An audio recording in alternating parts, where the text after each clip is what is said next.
live. You're making us late. No, I'm telling him to do it. Hey, how we doing, folks? It's Walt with One Fall WrestleCast. I'm John. Got the boys right in here, and we're going to talk about some good stuff this week. I think we're going to talk about Xavier Woods and Up, Up, Down, Down and all the drama surrounding that.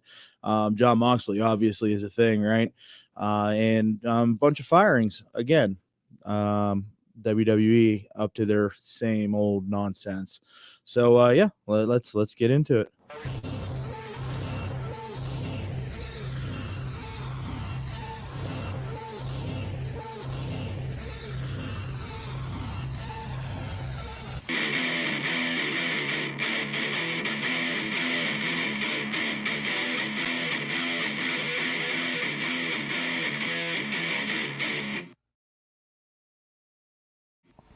Welcome to the One Fall WrestleCast. Gentlemen. Oh, I muted you guys. I don't know what I did. Sorry about that. How we doing, guys? Oh no, how could that happen? It's Derek's fault. No, it was my fault. I was calling you a coward for not going live. Go live. I was go live, you coward. I don't know what happened there. That's the first time I've actually seen the entire opening segment. Like, Walt, you're really quiet. I'm from scrolling. Usually my internet's so jacked up that. Am I? No, Walt. Oh. You're not Walt. Walt, crank yourself. How's that? Yourself, Oh, so Walt. much better. Welcome to the show. Hey, awesome. So much better. Welcome to the show. So go ahead, do your thing. Sorry, I didn't mean to interrupt your beginning here. Nope, now you're gone. Now you don't talk anymore. No more sound from Walter. This is live television, folks. I feel like we're the WCW of podcasts. Hey, you know what? There was an audience for WCW. There was. There was an You audience. never know if we're live or not because we have on-air hiccups, so it's definitely live. Whatever. That's how you know. Never a question. Never a question. Hey, so gentlemen, how we do this week, huh? It was. I feel like it's been a long time because it's like Wednesday, so it's been more than a week since we've recorded, and a lot of things have happened. So many things that I don't know how we're gonna get through it all, but I'm here to try. Well, I'm here to try. Yeah, definitely lots of things going on. I know I'm well rested because little scheduling snafu last week. I was in bed while you guys were recording, thinking that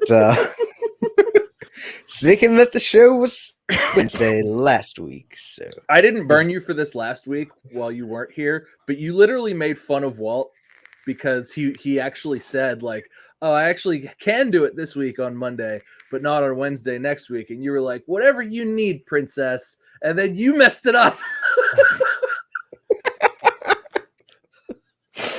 whenever he reminded me of that on Tuesday morning, I was like, "Oh yeah, I did, didn't I?" I Good totally job. forgot acknowledging that. Yep. Good job. Good job. No, Definitely my it fault. happens. It happens. Even if you would have had the energy to track me down via my wife, I would have totally been like, "Motherfuckers, I'm in bed. I didn't realize. I'm sorry." All right. People are trying to like schedule things like meetings for me to go to because they're on the West Coast at like 6 p.m. on Friday. I'm like, I'm not available at 6 p.m. on Friday. No. Nobody they don't ask why. I'm just like, I'm not available at that time. I won't be in the office at that point. I mean, I might actually be in the office at that point, but I'll be playing video games. I'm not participating in 401k talk. No, you have a meeting at home. With my Xbox because Forza 5 is out and I want to play some Forza. Yeah. Listen, I had meetings all week. I don't play Forza at work. Don't schedule meetings during Forza. That's all I got to say about that. It's fair. I think it's fair. Yeah. Yeah, Walt worked hard this past week. Yeah, I did. I worked real hard this week, guys. Mm-hmm. You had a meeting with Virgil. I did. I met Virgil. That was awesome. Yeah, I forgot about that. Yeah, just walking through the airport. You hadn't met him before? No. Like, really? You just don't go to Comic-Cons, I guess. He's always there. He's like, and there's never a line. You just walk up to him. I think How much did he charge you for the convo? I think I even paid him $20 for a pic and a picture one time, and it's probably at my dad's house, but I've definitely met Virgil on several occasions. Like a few of the tertiary occasions, he would ask if I wanted a picture. Like, no, I actually bought that from you like a year ago when I saw you. So I'm good. I just want to say hi. Listen, I really enjoyed my conversation with him, man. No, I'm sure. No, I've enjoyed every conversation I've ever had with him. Man is he's a nice guy to talk to, and he's super fun to talk to. What'd you talk to him about besides? God, what'd you talk to him about? I talked to him about Brooke Hogan. Is that it? We talked about the whenever he parked his table on Vince's store. Yeah. He was like, everybody wants to act like I did that on purpose. I didn't know that man's name was there. I said, come on, bud. Come on. It couldn't be better. Yeah. Come on, bud. That dude's a character. You know what? He's one of those guys that, like, he probably got more than he ever deserved, but man, did he do every little bit he could with it. You know, it's like he's still scraping by on his name. He's doing, yeah. I mean, you see him, you're like, hey, it's Virgil. Of course. Yeah. I was like, hey, bud, how you doing? He's like, I'm doing great. How is he not a Hall of Famer? Truth be told. It just doesn't make any sense to me. It doesn't. I mean, you know what I want to see is a behind the ring on Virgil. I could get into that. Right? I mean, think about it. The guy was in both WWF and WCW. You know. Yeah. He did talk to me about the NWO. He was in the NWO, wasn't he? Sort of. Yeah. I mean, I guess everybody was, but if you work for that's WCW, fair. But still, I mean, it's hard to be, you know, that's iconic. He was like, oh, you know, I made more money in my time in the NWO than I did in almost the entirety of the time I was in WWF. Yeah, it makes sense. So, I mean, it was hot at that point. Absolutely. It was absolutely hot. And Ted Turner was writing big paychecks. So. Yeah. So, I mean, I was in Florida all week on a business trip. You want to talk about rough week, man? Whew. Oh, it's so hard to be in the hotel terrible. bar. Listen, I broke my toe. Okay. On the bar in the hotel? Listen, I was wading waist deep in the ocean, okay, with my wife, and all of a sudden this shark just kind of pops up out of nowhere, and in a scramble to save my wife, you know, I broke my toe, like on the ocean floor. I mean, I tried to do the heroic thing and ended up getting hurt, and I had to drag my foot around all week long. That's the worst lie I've ever. It's the worst lie I've ever heard in my entire life. That man's a hero, no shirt, Tom. No new shirt, Hausen, because I ordered a Danhausen shirt, and it has not, because he is very, very nice, or he is very good, very nice, very evil, and also very injured. And so I ordered a Shirthausen that says, I think I ordered Teeth Club. It's like Fiend Club, like it would be the Misfits, except it's Danhausen, and it says Teeth Club. I was pretty into that for the Misfits reference, truthfully. But no, I don't have a shirt yet. But anyway, Walt, how'd you really break your toe? Because I'm really actually interested in what you break it on the bar. Did you kick the bar? I kicked my wife's suitcase. That was even heavy. Okay, so that's even heavier, actually. Yeah. Is your wife's suitcase? Does she have one of those like really hard ones? No, it's a soft body, right? But like I hit the hard plastic corner. Oh yeah. And it was like I was lining up for 3 points, man. I don't even know like what I was doing. I was texting and I was talking to her. She was getting ready, fixing her hair. We were getting ready to go out to dinner, and smashed it. Or no, we were actually getting ready to go down to the beach. That was early in the day, and then as the day progressed, I was like, man, my foot really hurts. I really, really fucked up my foot. And then we were standing at one point. We were standing by the pool drinking, and I took my foot out of my sandal, and I went, "Oh, that's not good."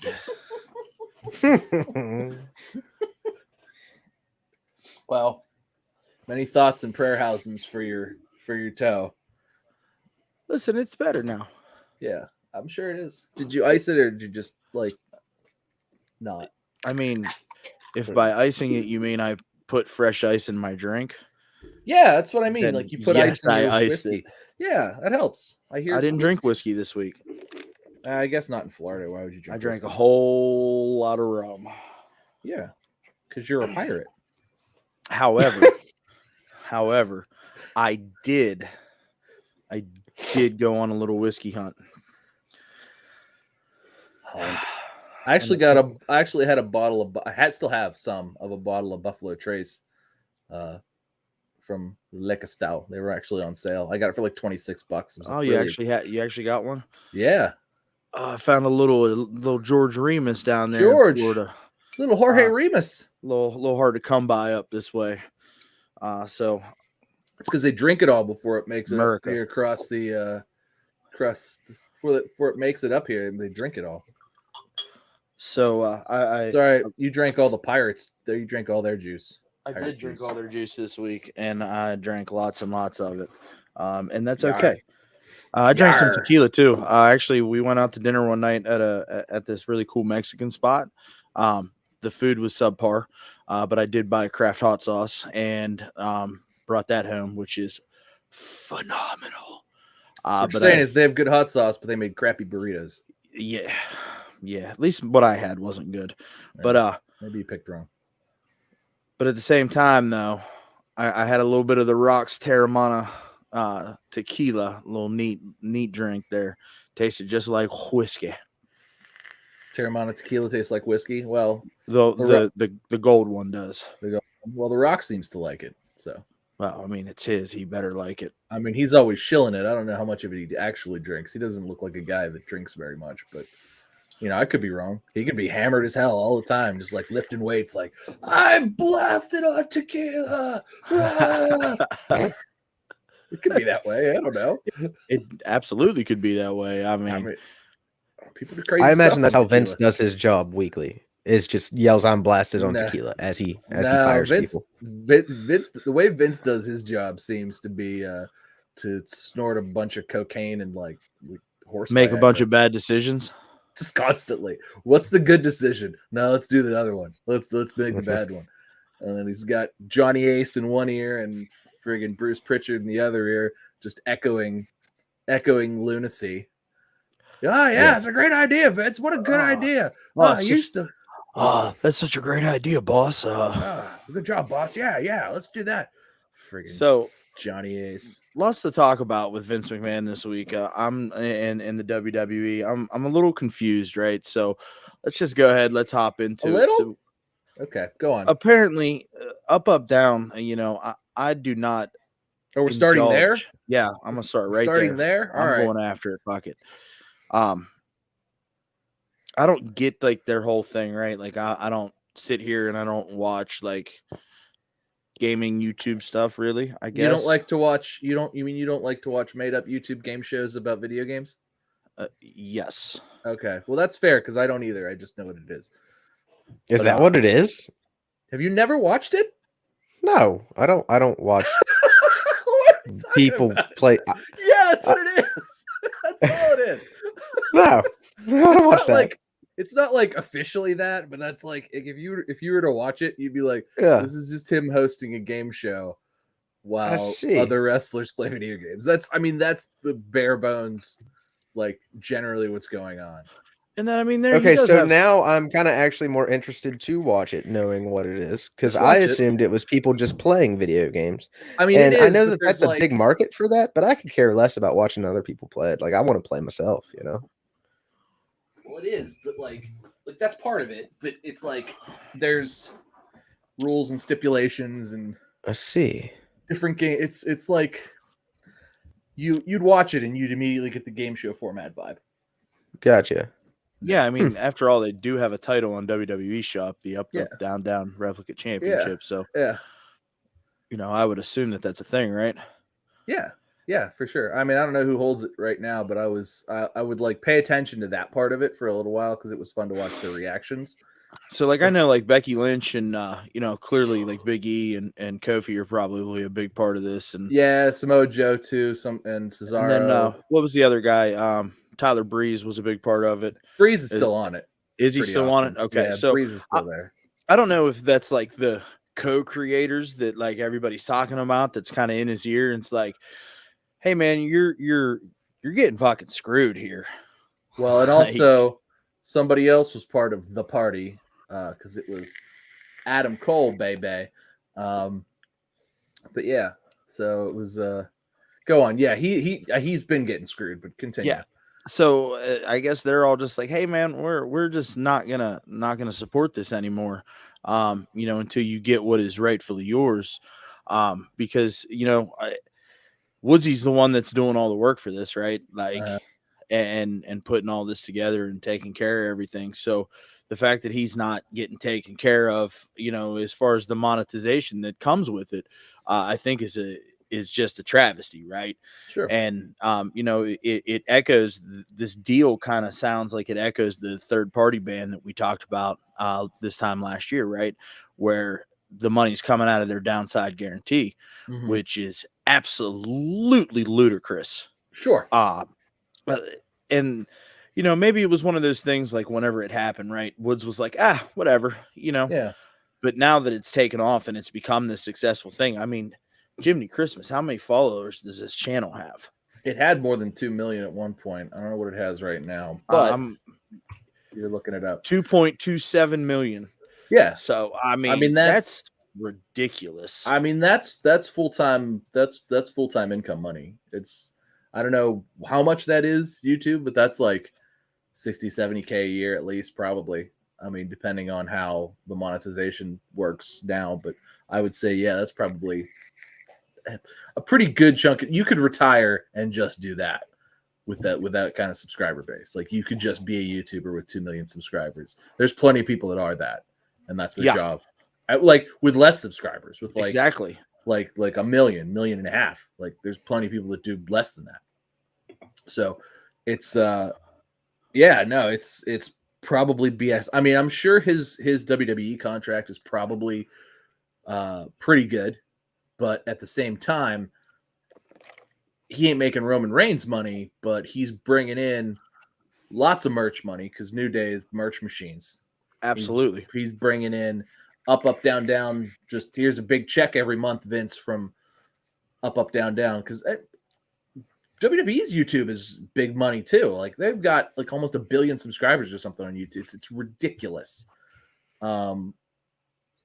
Because it's the easiest way to watch Raw, truth be told. 83.1 million subscribers to WWE's YouTube channel. It's the biggest sports YouTube channel, and it's the biggest sports-based YouTube channel, period. Like, it's not even close. They have, like, what the NBA, the NBA, the MLB, and, like, NFL combined or something like that. It's something ludicrous like that. It's like, or no, everything but NFL, like those other three, the NHL, NBA, MLB, like those three combined have less than the WWE. It's ridiculous. It's nuts. And so, I mean, they're making all this extra revenue from this, right? And, just YouTube in general. And then you've not even including the $500 trillion Peacock deal, which the fans suffered with, the $5 billion Fox deal. The Fox deal. $2 billion. Like, $2 billion. You're right. $2 billion. Yeah. I got stuck on 5, whatever. $2 billion. But like this just seems like just being like greedy for the sake of being greedy, right? Like I'm not into this at all. And I wasn't into this whole thing whenever the third party edict came down, and like this is a bunch of bullshit.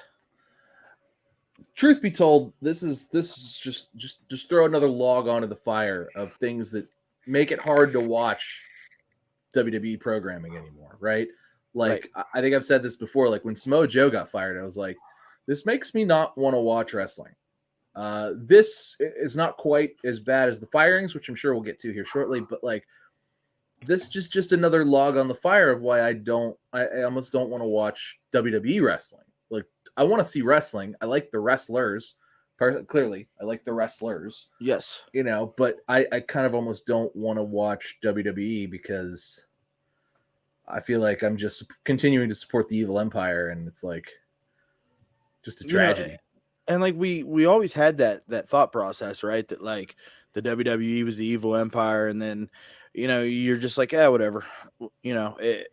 It's WWE. Like there's nothing else. There's no other show in town, right? Mm-hmm. And you just kind of have to look past it. But maybe as fans we're looking at things a little bit differently now, right? Because people, we have a couple of alternatives because you've got obviously AEW, and then MLW is doing big things on YouTube, and Impact seems to be making a push here again, Making a comeback, yeah. The NWA is as hot as it's ever been. At least since we've been alive, it's as hot as it's ever been. So like, there's options for people out there now, and I think that's the thing that makes stuff like this stick out even further, right? And it's like, Derek, how would you feel if like the people you worked for just made billions of dollars off of something that you put all your effort into? Yeah, and maybe you get paid I'm not okay, really but certain why they even let them take that over. I mean, was that always, wasn't it Woods' to begin with, and then even as he was Austin Creed, he had it. WWE property. No, it was. Is it really? WWE Wow. property. Okay, never realized that. Sean Ross Sapp reported on that. Well, that's what everybody just assumed, right? Yeah. Sean Ross Sapp reported on it that it was always WWE property, and Woods just made it what it is. So. Which is what they wanted him to do with it in the first place. So right. He achieved his goal on that, but it's absurd to me that we have to continue to sit here and have to have this conversation, time after time about WWE taking money from people that are out here hustling to make ends meet. Not that they're hurting. I'm not saying that, but if I'm out here and I'm on the road, 300 days a year, and I'm making full-time YouTube content while I'm on the road, it's just, it's a lot. Yeah. It's a lot to not get any extra kickback off of it. So I don't know if they're trying to like frame this as one of those things where like, this is like his version of mandatory media appearances, maybe, right? Like, you think they're trying to frame it that way? I mean, I don't know. We'll see where it shakes out. I think that's kind of the biggest thing. But I mean, I think they're going to try to frame it as like it was a mandatory media appearance, and he just took it to a different level. And maybe they'll say something like, "Well, he's been compensated, yada yada." They'll probably say something to that effect because they never say. WWE brushes things under the rug with like generalized jargon. Like it's a medical facility. A title opportunity, but it's they'll brush it under the rug with some general jargon that doesn't mean anything, and unless there's actually a continued petition and a push for it, nothing will happen. And truth be told, I mean, it would be shocking if they released Xavier Woods, but that's one of those things where like they'd probably rather can him than fight him on it, even if they were going to lose $1 million.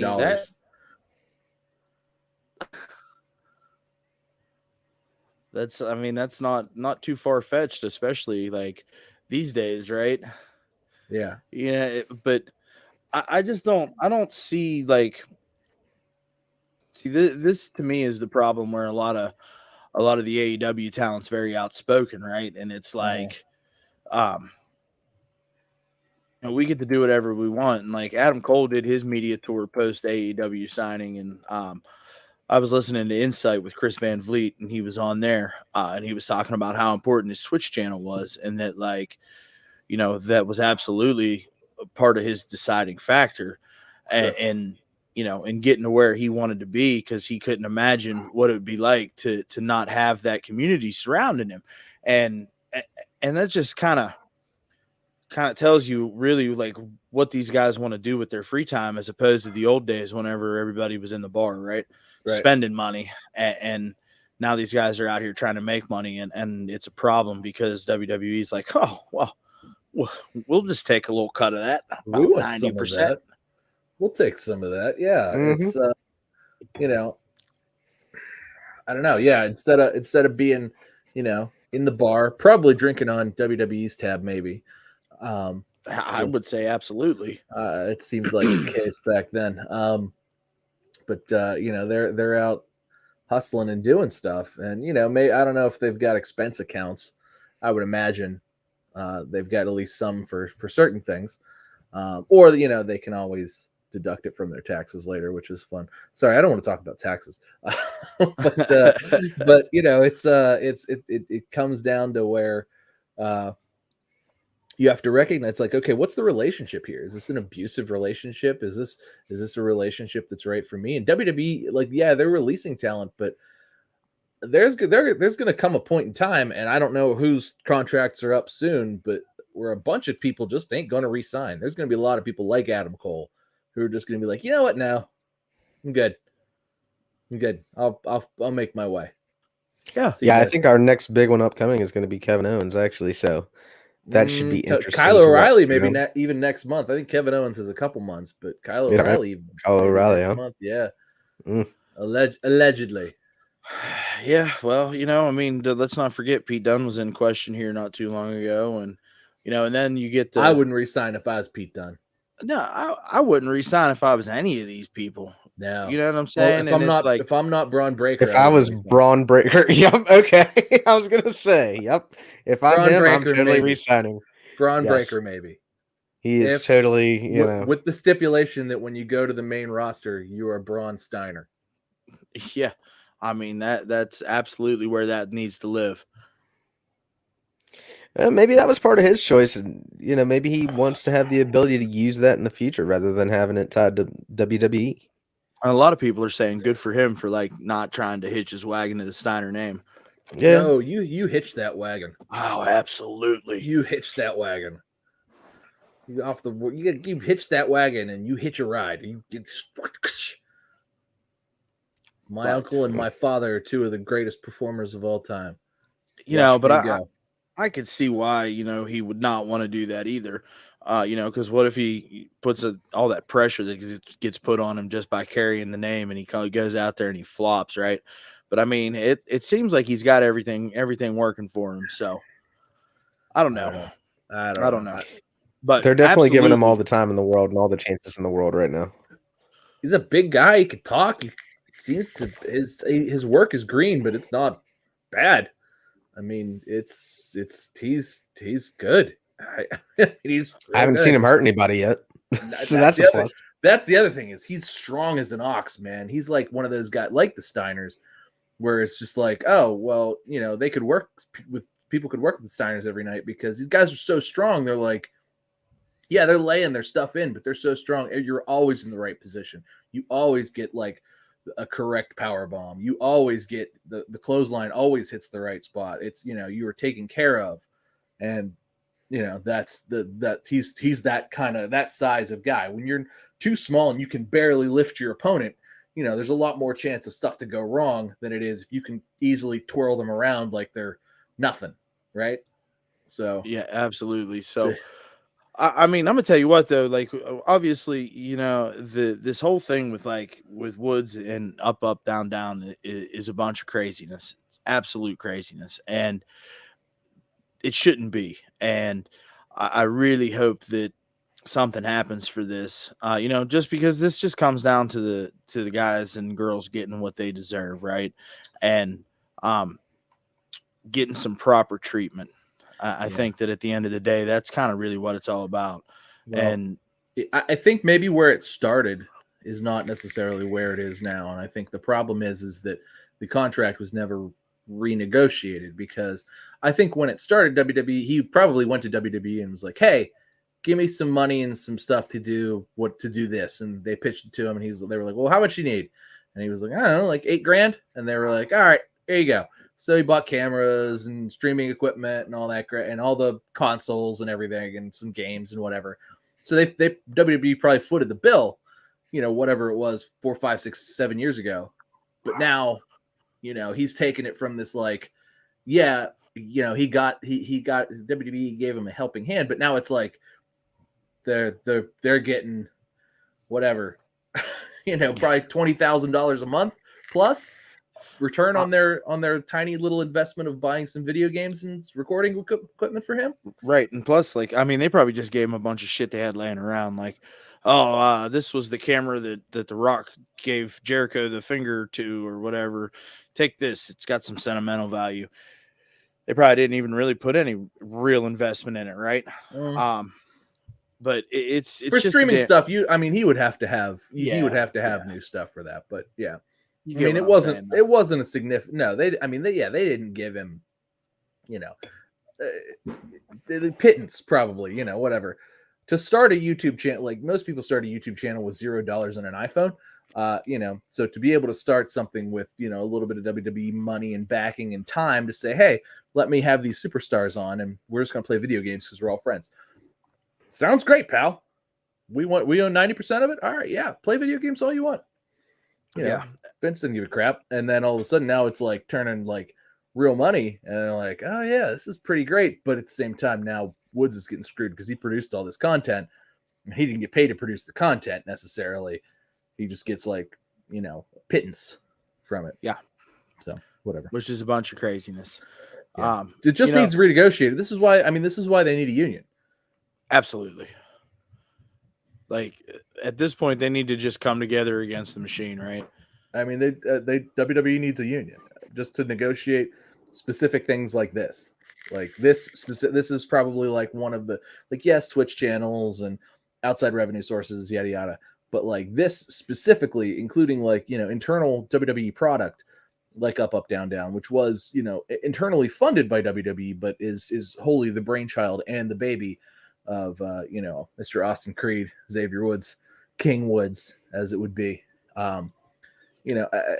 There needs to be a point in time where you come back in to renegotiate to say, oh, okay, well, now that I've built this up to this, I don't feel that this is a fair, maybe 90-10 was fair was fair when they had 15,000 subscribers, but now they got 2.5 million subscribers. Maybe now they need to have, maybe it needs to be at least closer to 50-50 at the bare minimum. Yeah, absolutely. And I think that's where the problem comes in, right?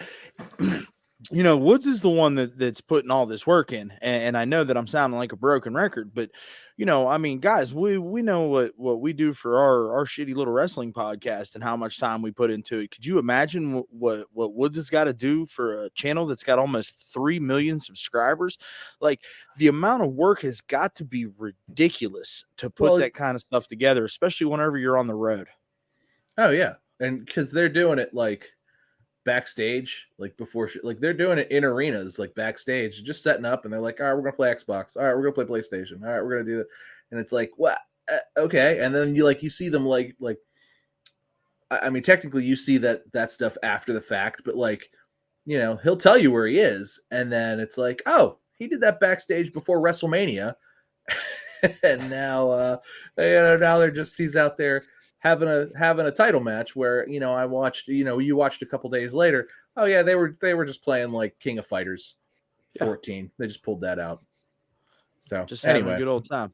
But I hope that for everybody that's involved in the success of this, outside of the WWE monster, I hope that everybody gets what they got coming to them on this, and I really hope that it doesn't lead to the release of somebody, that we've all kind of grown to love and enjoy. So we'll see what happens. Speaking of releases, there were about 18 of them this week. Speaking of bacon, to quote The Rock, speaking of bacon, man, this is getting a little out of hand. Okay. A little? You don't think? A little? It's so much easier to follow the storylines now, though, because there's only a dozen people that work there anymore. So there's nobody works there. Yeah, but the only problem with following the storylines, pal, it's been the same storyline for 8 months.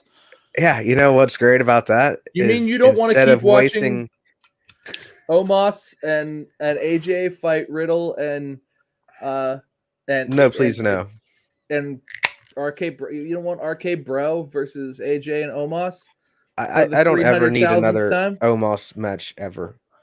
But I'm he's a sorry. giant tree. He's Omos. He's the giant Exactly. Omos. Yes. He's so big. Can't you see how big he is? He can't do anything because he's so big. Vince, why don't you listen? But he's so big, Derek. Can't you see how big he is? Listen, when he terrible. does when he does that backbreaker, I cringe every time because it's just it's so ugly, and I'm just waiting for somebody to just get broken in half at how sloppy and ugly it is, right? Because he's just so damn tall, and he's like, it's like the Giant Gonzalez all over again. I mean, Talks there's a about this. No, it's more like ton of people on that release list that could out wrestle him infinitely, and he stays because of his look. Vince loves these huge guys. These guys Yeah. that like have that giant who let that giantism go too long and like their knees are shot. Like Omos he can't move. His legs are shot. He walks like it's like he's lifting these dead tree trunks and just slamming them into the ground. So now he's a dead tree. Yeah. Big tree fall hard. He's gonna take an unplanned bump at some point, and we're just not gonna see him. Like the Great Khali. Yep. Remember how often the Great Khali was hurt? Well, yeah, because he too is lugging around dead tree trunks. Speaking of, that's who this is. He reminds me of the Great Khali. I read that like they teased the Great Khali comeback on Monday Night Raw, and I missed it. I didn't see that, but that would be. What are they gonna? What are they gonna tape his legs up so that he has to walk out stiff legged? Yeah. So listen. That's why the entrance ramp was so small in this Monday Night's Raw. It was so short so that we're prepared for whenever he comes out. So that way he doesn't have to walk 50,000 miles. No. Take 45 minutes to get to the ring. You didn't hear? No. WWE re-signed the Singh brothers. They're gonna tape them to his legs, and they're gonna walk to the ring for him. That actually would make a lot of sense. I would watch that. He could wear. They would fit in those. He used to wear those big genie pants. They would fit those like MC Hammer pants. Absolutely. They would fit in there, and they could totally like be his legs for him. Yeah, wow. Them guys are spry. Them some spry guys. Brock Lesnar almost killed them like 4 times. But that's beside the point. So let's get into these releases, and I want to talk about 2 right off the rip. All right, and to be fair, like Lince Dorado and Grand Metalik, right? Like these guys asked for their release a couple of months ago, so they got what they wanted. Like they can't be really included in this conversation. They don't befund me none. There's a couple other ones that like I get, and then there's a couple other ones that I just sit here and I'm scratching my head, right? So let's get into them. Let's talk about them. We generally do them in 5s, right? So let's start. We got Jeet Rama, Zeta Ramier, Katrina Cortez, Jessie Kamea, and Trey Baxter. Okay. There was some upside to Jessie Kamea, right? She was in the Robert Stone brand, and like, I could see the potential. Maybe that's one of those things where it's like, hey, go out, learn a couple holds, and then we'll get back to you.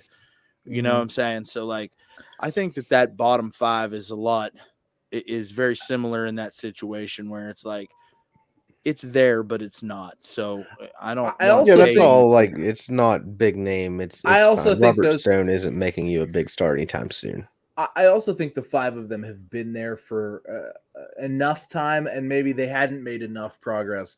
Nobody sees them as like future stars of the company, and they just those 5. Had it just been those 5 and then Lucha House Party, this wouldn't be a story, right? No, like this wouldn't be. It would be okay. Well, I mean that sucks for them, but I get it. They're not WWE material. They weren't going to be WWE material. So, and obviously, Lince Dorado and Grand Metalik were main roster talents, right? But heavily featured too. They wanted their release. They were granted their release. Good on them. Hope they enjoy their time elsewhere. I mean, I'm sure they're Well, just gonna they go back to also AAA. lost They're gonna- Kalisto, so that was Yeah. kind of part of their shtick. So Yeah, I mean, they're just going to go back to Mexico and be luchadors, and that's look, if that's what you want. Yeah, you made it. You were in America, but you know what? You got used like little guys. It wasn't fun. They weren't having fun. They just want to go back to Mexico and do luchador stuff. And I can't. Nobody can blame them for that. They Not at lived their dream. They just want to go back home. That's fine. Good for them. Congrats to them on successfully completing their dream, and congrats to them for getting to do what they want to do. So I wish them their best. So, yeah, absolutely. I mean, I hope that they find success elsewhere, right? So now here's where things start to get a little foggy, right? We've got Harry Smith, who is obviously Bulldog's kid. Hold up, before we talk, this is like at least the second time that Harry Smith has been released prior to being like ever used, ever. Like they've signed him twice at this point. Yes. And they've released him twice at this point. And Harry Smith, as far as I can tell, I've seen some work in MLW. He can talk. He can work both like as a wrestler and like some shoot wrestling. Like he can actually wrestle, Olympic wrestling style. So he's got both mat wrestling and working like as a professional wrestler working. So it's hard for it. What do they got against this guy? I don't know, and I wonder if maybe like he's not one of those guys that's backstage doing a lot of this, right? Maybe. You never really hear anything about him, and other than the fact that, like you said, like you see him on MLW, you've seen him on some of the other shows. I mean, he's big, he can go, he can talk. Like he seems like that seems like the guy. I mean, I don't know how old he is. He may be like in his 30s now, and maybe they've just decided he may be an ageist cut. Well, he ain't over now with us. He's 35. Maybe that's what it is, but I don't know. I don't know how old he is. He's a grown man. I mean, he's been around to be signed at least twice. So how about this? He's 35 years old. Okay, that's what I figured. He was 35 years old. That's probably what it was. He's 35 and he's not over in a main roster talent already. That's it. That's why they cut him. They want guys in their 20s. So moving on past him, right? We've got Oni Lorcan, who, I mean, by all accounts, my guy was a killer in that little stable with Pete Dunne and Pat McAfee. And what the hell's the other guy's name? Oh, they broke him up. Daniel Birch. Birch. Yeah. I don't know. Lorcan and right. Birch and Lorcan. Lorcan. Yeah. Is that right? Oni Lorcan. Yeah. Danny Birch. Yeah. Oni Lorcan. Birch. Danny Birch. Correct. Yeah. Danny Birch. Okay. So, I really enjoyed watching them as a tag team, man. And like, I don't understand. They were the champs. They were tag team champs like 6 months ago. Yeah. Like why you don't see the upside in them as a duo. Maybe they didn't want to be a duo. Maybe he didn't want to play ball. He did release a statement on his YouTube channel. I did not watch it. I did actually.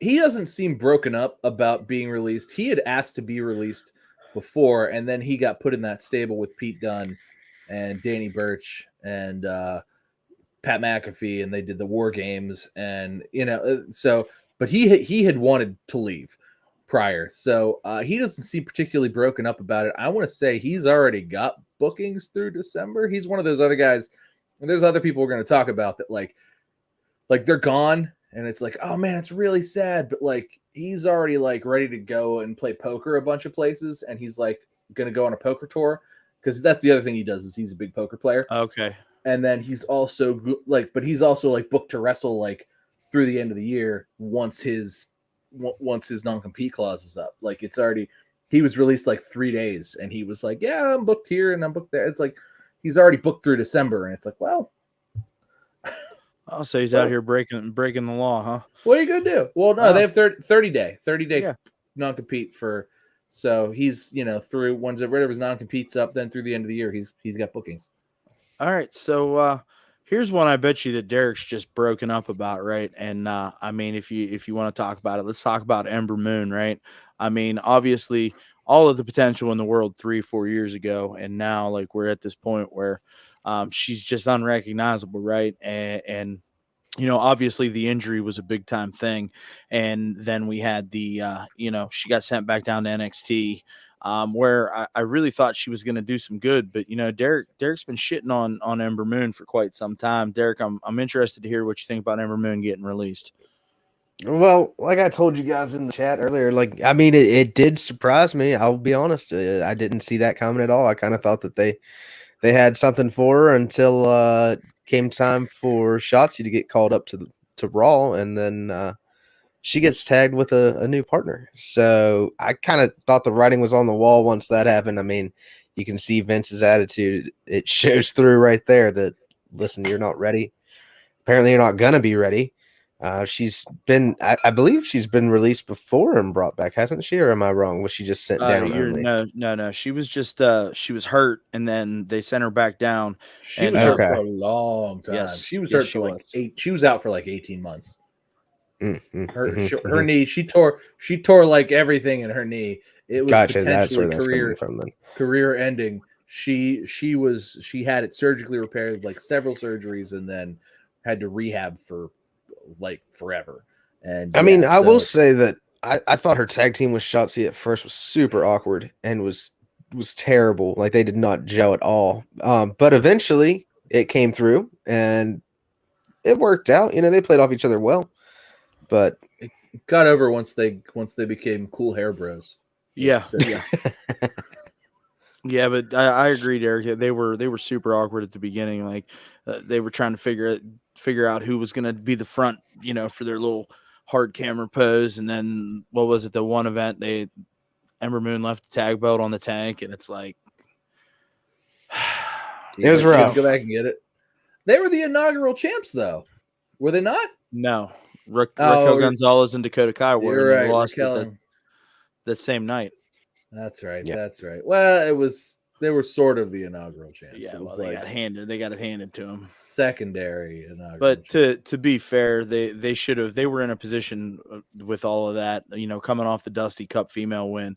They should have won the WWE Women's Tag Team Champions and just let it live on NXT. But instead, they didn't do that, and then they created a silver medal, and I still feel that way to this day. So.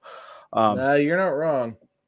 But I was Ember Moon had potential, through the roof, and it's a shame that we never got to enjoy it and realize it. You know what I'm saying? So, the problem is that she's 33, and that there's, they handed this ultimatum down.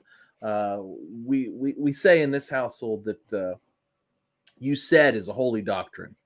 So somebody said that nobody that was over 30 who wasn't a champion, who wasn't already over, was going to get to stay. And Ember, I think that means doubly to the women, unfortunately, which is criminal, truthfully.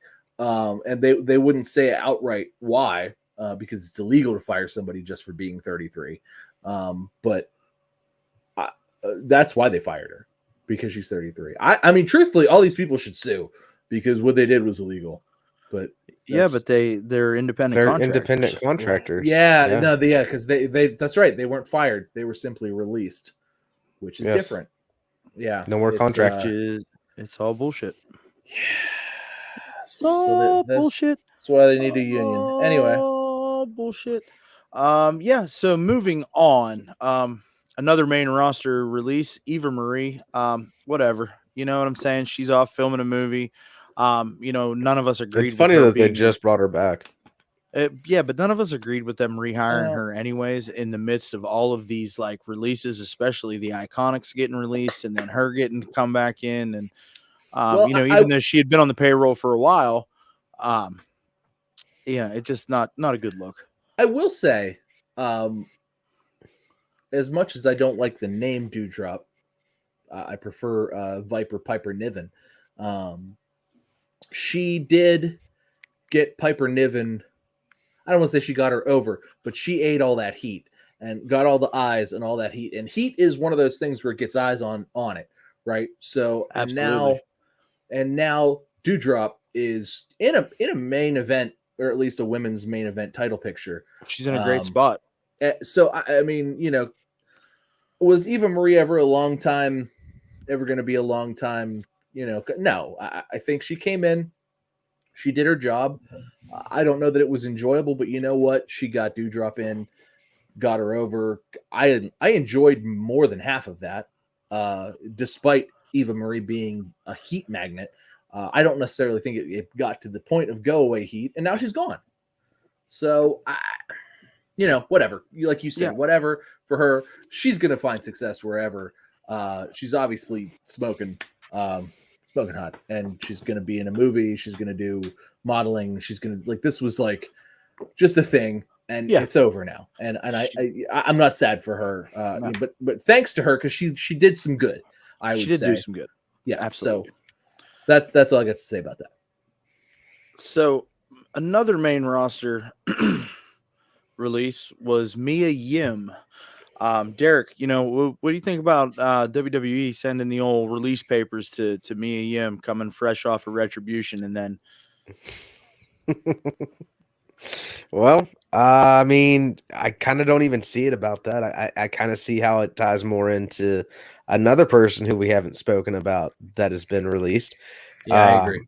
I think that was more of a combo package as far as that goes. Not that she was getting a lot of usage. I don't know that she'd even been on TV really recently. She hadn't been on TV since the Retribution thing. And even before that, she got kind of cut out of Retribution randomly, in the middle of a segment. Yeah, well, she lost her mask the week prior, and then we didn't see her in Retribution again. Yeah, because the secret was out that it was Mia Yim. We were tired of her shit. We all knew it was her. Yeah, no, we could tell. You should have dyed her hair if you was not to tell. That's what they should have done. Her hair was sticking out. It could have only been her. There's nobody else that could. How dare you, sir? Oh, kayfabe is dead over here in this room. I've killed him. Murdered kayfabe. The kayfabe monster up there can't play kayfabe. Unbelievable. I'll tell you what. Kayfabe is important, and it is fucking important. AEW can't fucking keep kayfabe for 48 fucking hours. And then you want to come in here and be like, "We knew it was fucking Mia Yim, bud. We knew it." About to actually, Tom told me. I had no idea. It was fucking walking the line. Ruined it for Derek. Yep. A fucking smart. Fucking smart Marks ruined shit for everybody else. But I'm kind of with you guys, right? That definitely has a lot to do with our next. No, you know what? No. All right. I got one more. We got lots to say about him. So B-Fab from Hit Row. Yeah, what the fuck? She just signed a contract. What did she do? She didn't even piss me off. She was good. Ago, they were like, B-Fab, you're main roster talent now. Here's some money. Here's some money, you and Hit Row. Hit Row. Yeah, I guess they edited her voice out of the song this week. No shit. And see, that's what I was about to say. Is they signed her for her vocals for a minute, and then was like, "All right, thanks." I don't like that verse. I don't like Hit Row. I don't like it. Get her out of here. She's fired. What the hell? So this one was This is the most shocking one. This is the one that blew. It's like, what? Who? And the thing is, right? It's so confusing because, like you said, she just got called up to the main roster 2 weeks ago. 2 weeks ago. And it's not like she was bad in the ring either. No. The couple matches she worked in NXT, she looked solid, and she could talk. She had a presence about herself. I'm not super invested in what Hit Row's got going on, man, but I think she would be a dominant female if she got presented properly. And then they bring her up to the main roster, and I'm like, oh, here we go. Here we go. Good where she was. They put her in. I was like, oh, okay. They put her. Hit Row is good. Hit Row's good stuff. And she was part of why it was good. And it was like, oh, this is fine. I'm okay with this. And they brought her up to the main roster, and I'm like, that makes sense. That this is over. It's really good. This will get over on the main roster. And then I was like, I was like, They cut the girl from Hit Row. The one standout who was over. The one that was different. The one that was different. They cut her. What the hell? That ink's not even dry on that contract yet. It's still wet. Ooh, that hadn't even been faxed to the attorneys yet. No, they hadn't even faxed that because they got that old ass fax machine in the WWE. Yeah, with the WWE court. with the rolling paper. Yeah. Oh yeah. And it's got the little rubbery things to make the paper not feeds stick. the paper, and then what is that, dot matrix paper? That's what that's called. Yeah, and then and then every 3 clicks, one of the sides kicks off the little feeder wheel, and you're just like, fuck. And it goes Oh, it's terrible. It's the worst. Yeah, that's how they fax. That's how they fax those. So who uses fax nowadays? By the way, WWE, for God's sake. Oh, WWE clearly doesn't, because they emailed these folks their releases. They didn't email them. They probably didn't even text these people. They found out when Sean Ross Sapp told them on Twitter. Yeah. Brian Alvarez was like, "Hey, I heard you were released." They were like, "What the what?" What now? I was what now? And I'm at dinner, motherfucker. I wasn't looking at Twitter. I didn't know this was coming tonight. Holy shit. Check, please. Check, please. Sir, you only ordered your water. Exactly. Mm-hmm. Exactly. I told the landlady I done lost my job, therefore I ain't got money to pay the rent. And out the door I went. But definitely surprising on this list for sure, right? What the hell? This one's the most shocking one to me. And I'm worried that with them releasing her that they're going to turn Hit Row into another comedy act. And we've seen we've seen shades of it already, right? But as long as they don't have, they really want Lucha House Party back, but they had to let those guys go. So now they need 3 idiots to get beat up by a big guy. Right. And then they already switched it. They already switched it around. Top Dollar's the singles guy now, and Isaiah Swerve Scott and Ashanti the Adonis are the tag team now, as to where before Swerve was the solo guy.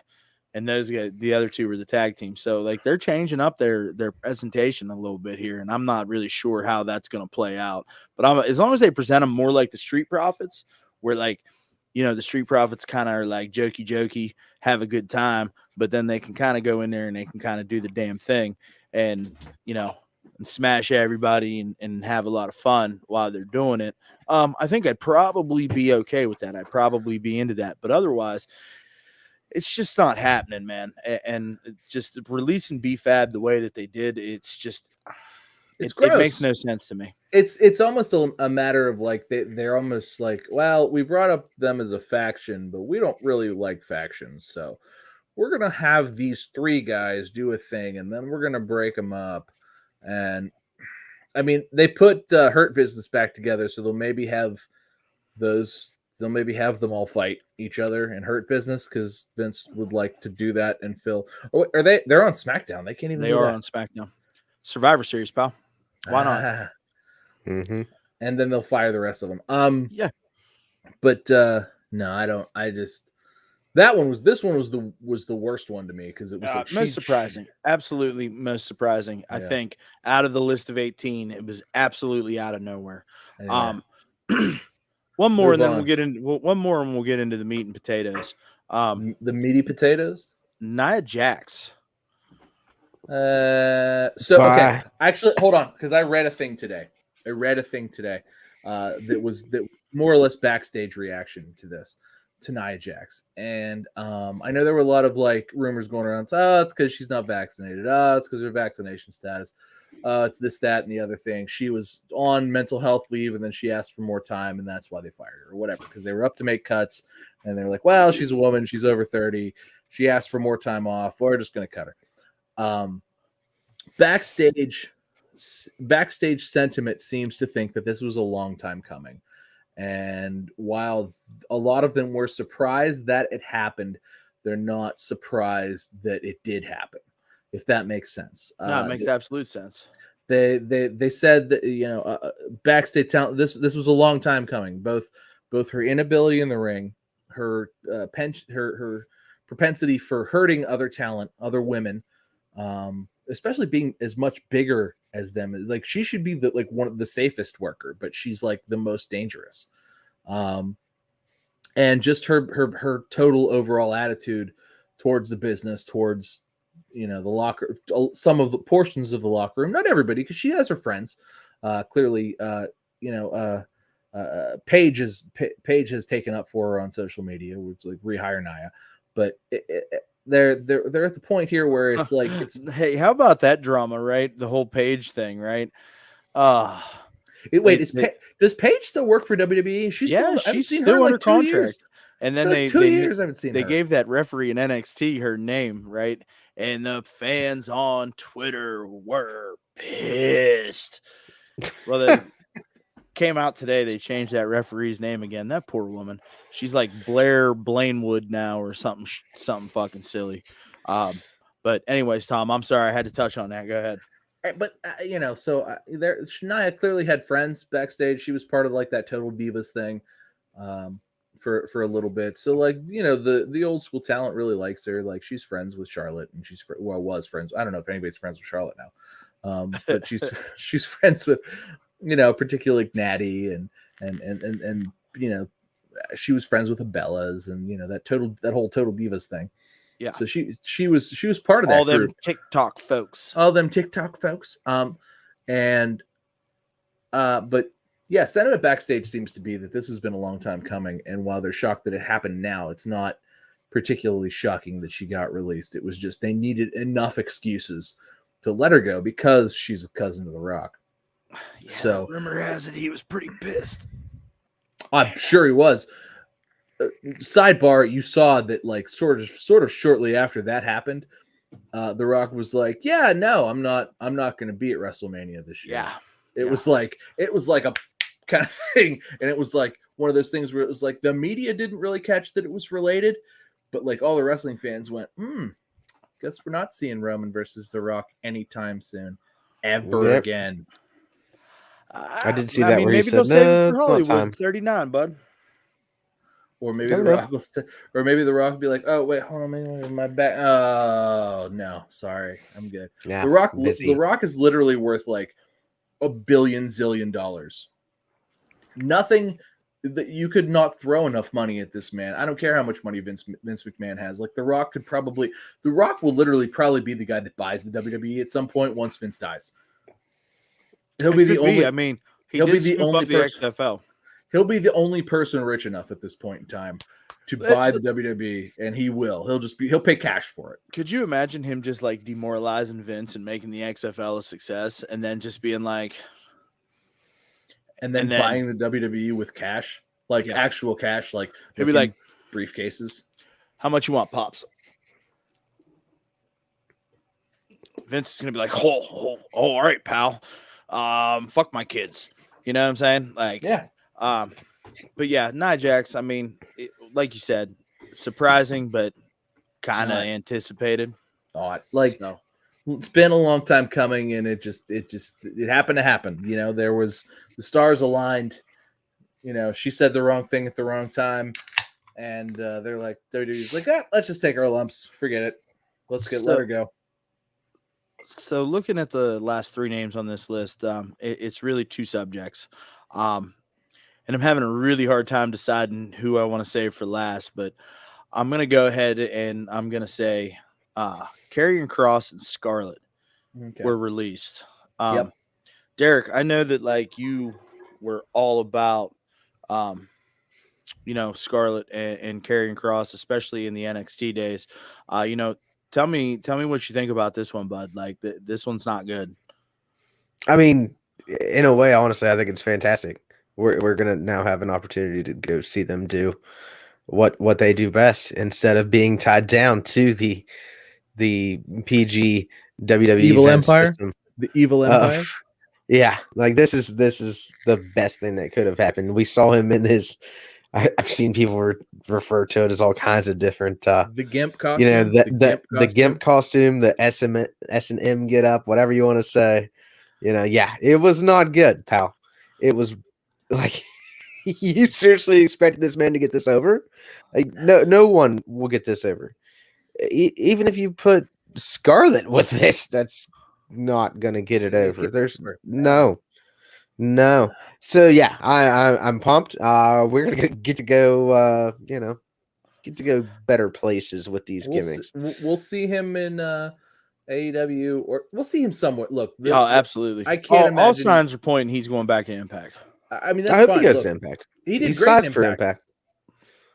He'll go back to being Killer Cross, which is a better name than Karrion Cross. He'll be Killer Cross again with Scarlet Bordeaux.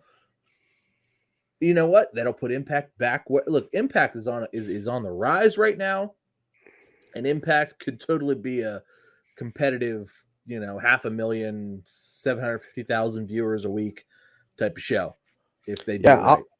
I'll be honest, guys. I've been watching a lot more Impact lately. It feels like it's worth more of my time than the WWE has. And to be honest, as well, there's plenty of WWE talent that I still enjoy watching that can be found on Impact. So there's not really much of a downside going on over there. No, you got the Iconics over there. Zack Ryder's over there. You know who else is over there? Mickey fucking James is over there. Yeah, that sucks that she's the Click champion right now. Let's not, because Deonna Purrazzo was in NXT for a long ass time and was doing quite well. Anyway, and then she was the Knockouts champ for quite a long, which I love the name of their championship, right? Yeah. The Knockouts, like it's like we got the Divas now, Knockouts, and it's like fantastic. Great marketing. Oh wait, speaking of which, we're missing one, and we need to get there. We need to talk about Frankie Monet, but we'll get there. Oh yeah, bro. You almost missed her, bro. Well, let's talk about this first. Let's talk about Karrion Kross and Scarlett. So Karrion Kross, I was never quite entrance was great, right? He didn't fit NXT, but he was totally a WWE guy. And then he got to WWE, but they didn't give him the girl or the entrance, which was the gimmick, which was the WWE thing, right? Like those were the WWE things. And NXT wasted all that time and put him over with those things, and they didn't give him those things. And instead they were like, maybe you're a gimp instead. And it was like, what? Look, I'm saying, I think Karrion Kross, what's his real name? But it's something Cross. But anyway, I think he was too nice about this, because if I were him, I'd have been like, no. I'm not going to do this, and I'm going to wreck it for you, because this is not going to get over, and you're going to fire me anyway because I see what's going on. Kevin Kaiser. Yeah, okay. So he is but yeah, anyway. So Karrion Kross, Killer Kross, he should have said, no, I'm not going to do this. You can kiss my ass. Suck it. You find these balls and suck them while you're down there, you chooch.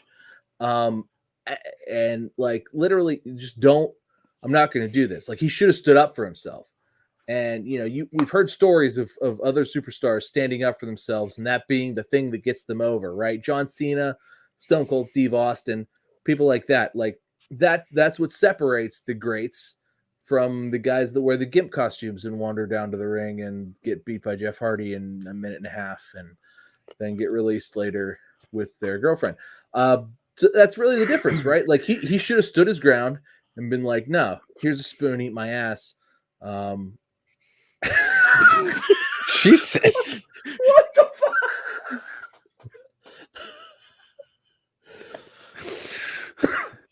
Anyway, he didn't. I feel like that's really what Vince wanted him to do in his old demented way, and he didn't.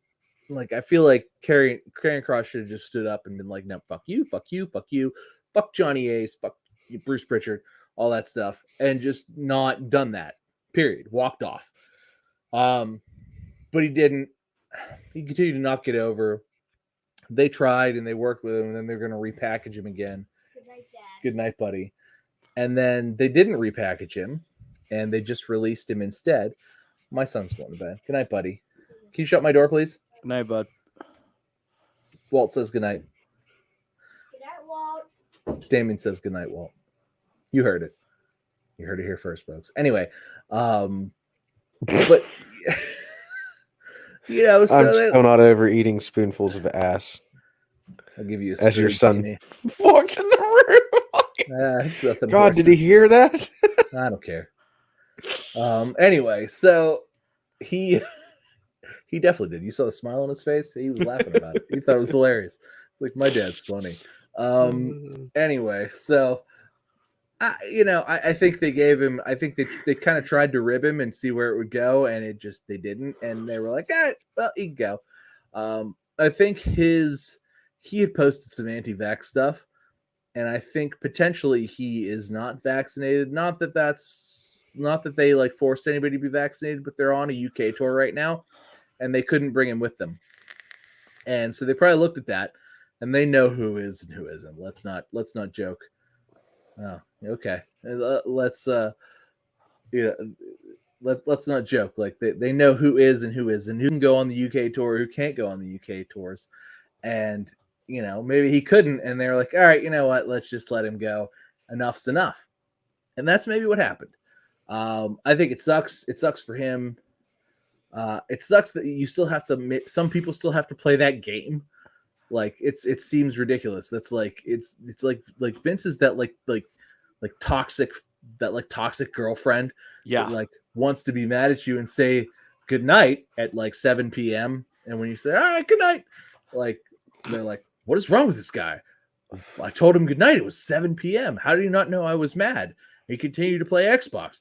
Like that, Marca. Yeah, it's like that's what Vince is, though. Like that's what the WWE is. They're that toxic girlfriend that wants you to read their minds and know what they're thinking so that you don't get fired. Especially in this day and age. It's like a new thing because they didn't fire anybody for years and years and years and years and years. And now, just now, they're a toxic girlfriend who expects you to read their mind. And I think that's where what Karrion Kross suffered, and Scarlett, just because of her familial relation.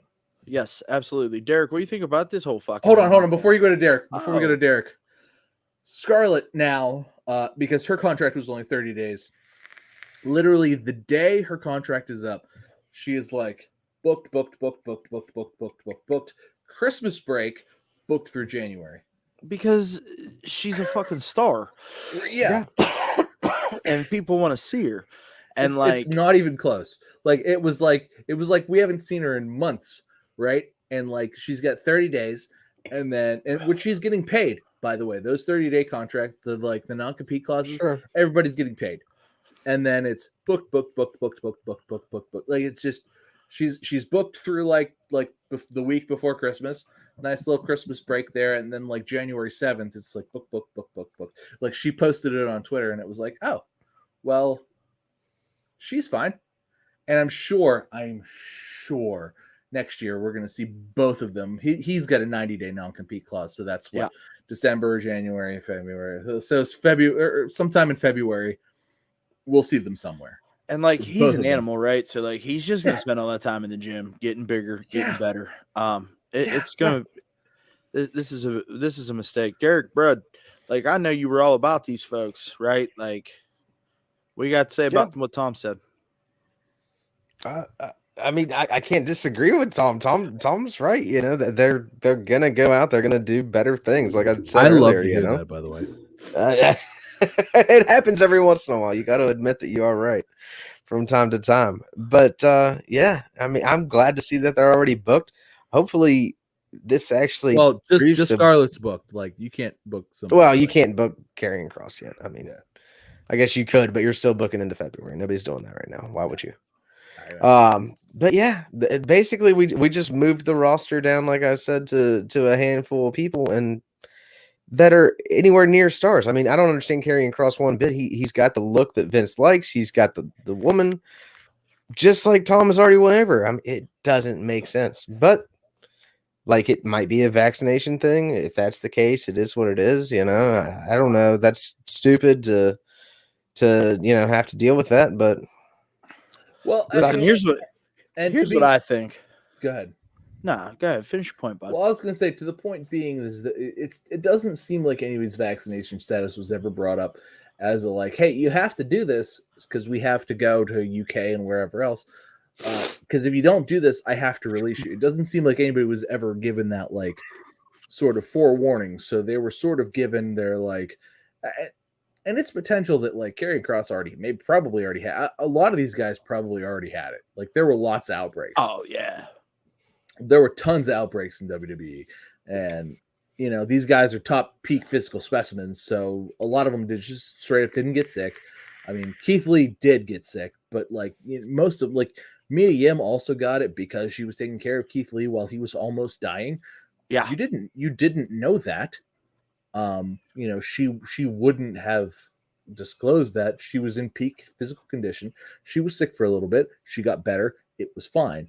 You know, that's how it goes with most of these guys. Like between like Keith Lee and Drew McIntyre, like the guys that got it and were the sickest. Everybody else got it, and like because these guys were being tested regularly and didn't get it. So, you know, there were plenty of people who had it who were like, you know, I'm really busy. I don't want to get a vaccination and then get sick, you know, because it hurts. Like, you know, you get vaccinated, you're sick for a day or two. It happens. Yeah. I mean, I was sick. Even I got my booster shot the next day. I felt like I had overworked that side of my body, which I had not done. So, you know, I get it. Like if you're a guy that needs to go out there and do physical stuff every single night, like maybe you don't want to do it, especially if you've already had COVID. Yeah. And they were never told one way or the other that they needed to get it. At the end of the day, that's still all speculation, right? And it's right, like, yeah, you know, it just like my point's going to be speculation. It's like, I feel like my man said, you know what, this shit isn't working. Can we figure something out? You know, if you look back, just Tom, you said this, like if you look at his presentation in NXT, it was absolutely tailor-made for the main roster. It was tailor-made for Friday Night SmackDown. Yeah. Everything about it. This was the absolute number one thing that I feel like Triple H did for Vince. Yeah. If he did one character perfectly for Vince McMahon, it was Karrion Kross and Scarlett. Yeah. Like, and he had a ready-made title challenger right there. Yeah, just bring them up as is. They could have brought them up, just like you said, Derek, could have brought them up as is and plucked him right into the main event of WrestleMania with Roman Reigns and let him beat Roman Reigns. And he would be the most over human being in the entire world.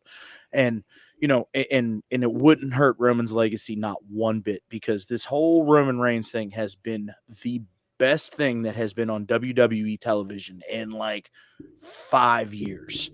Oh, at least.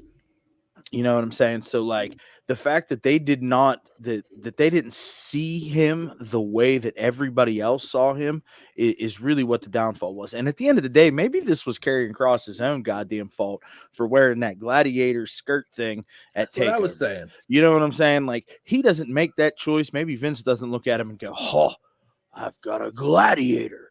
Spartacus. You know what I mean? And then like, hey man, I need you to run down to the hockey shop, all right, and buy that plastic helmet that the roller kids play in. No, not the one with the teams on it. The plastic one that looks like a Jason mask. Go buy that. It's like $35. Go buy that. It was worse than that. It was, buddy. It's bad.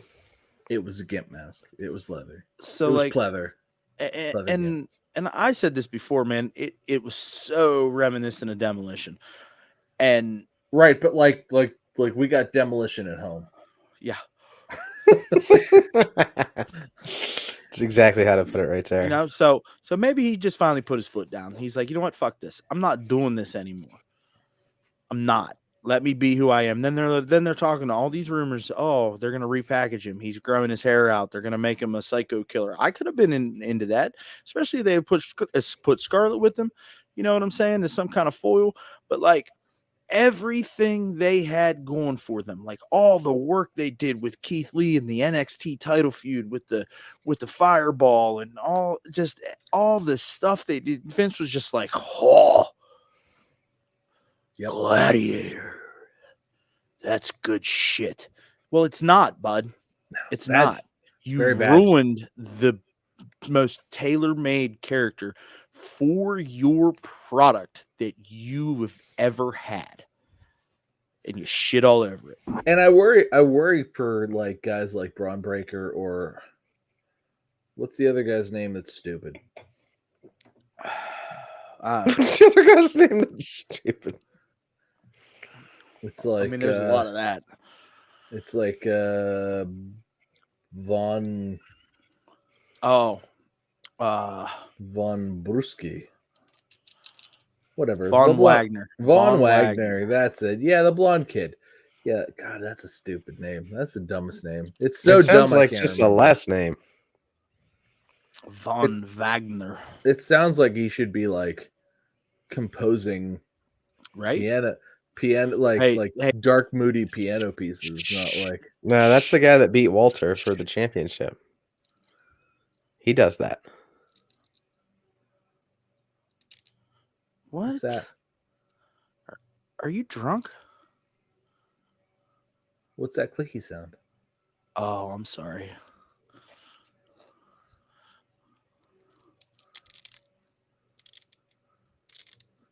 Is that Velcro? Yeah. Get the fuck out. It's a cable tie. Get the fuck out of here. Sorry, Why are you bud. fucking around with that? Cut it out. I got fidgety fingers. Cut it out. Anyway. Yeah. But no, I mean, it's that. God, how much does like all of these like that sucks? Let's talk about. Okay, but we need to talk about Frankie Monet though. We apologize to Ty Valkyrie, who was apparently promised the world and then fired like shortly after that. And truth be told, she was in the midst of a push. Yes, I would She agree was- with that She statement. was just on the goddamn show. Like I watched the show not like last week, and she was there, and she was getting a push, and she had a show, and she had time, and she could talk, and she could work, and she was in shape, and she looked different because she's big and she's strong, and like John Morrison's her husband, and he works there, and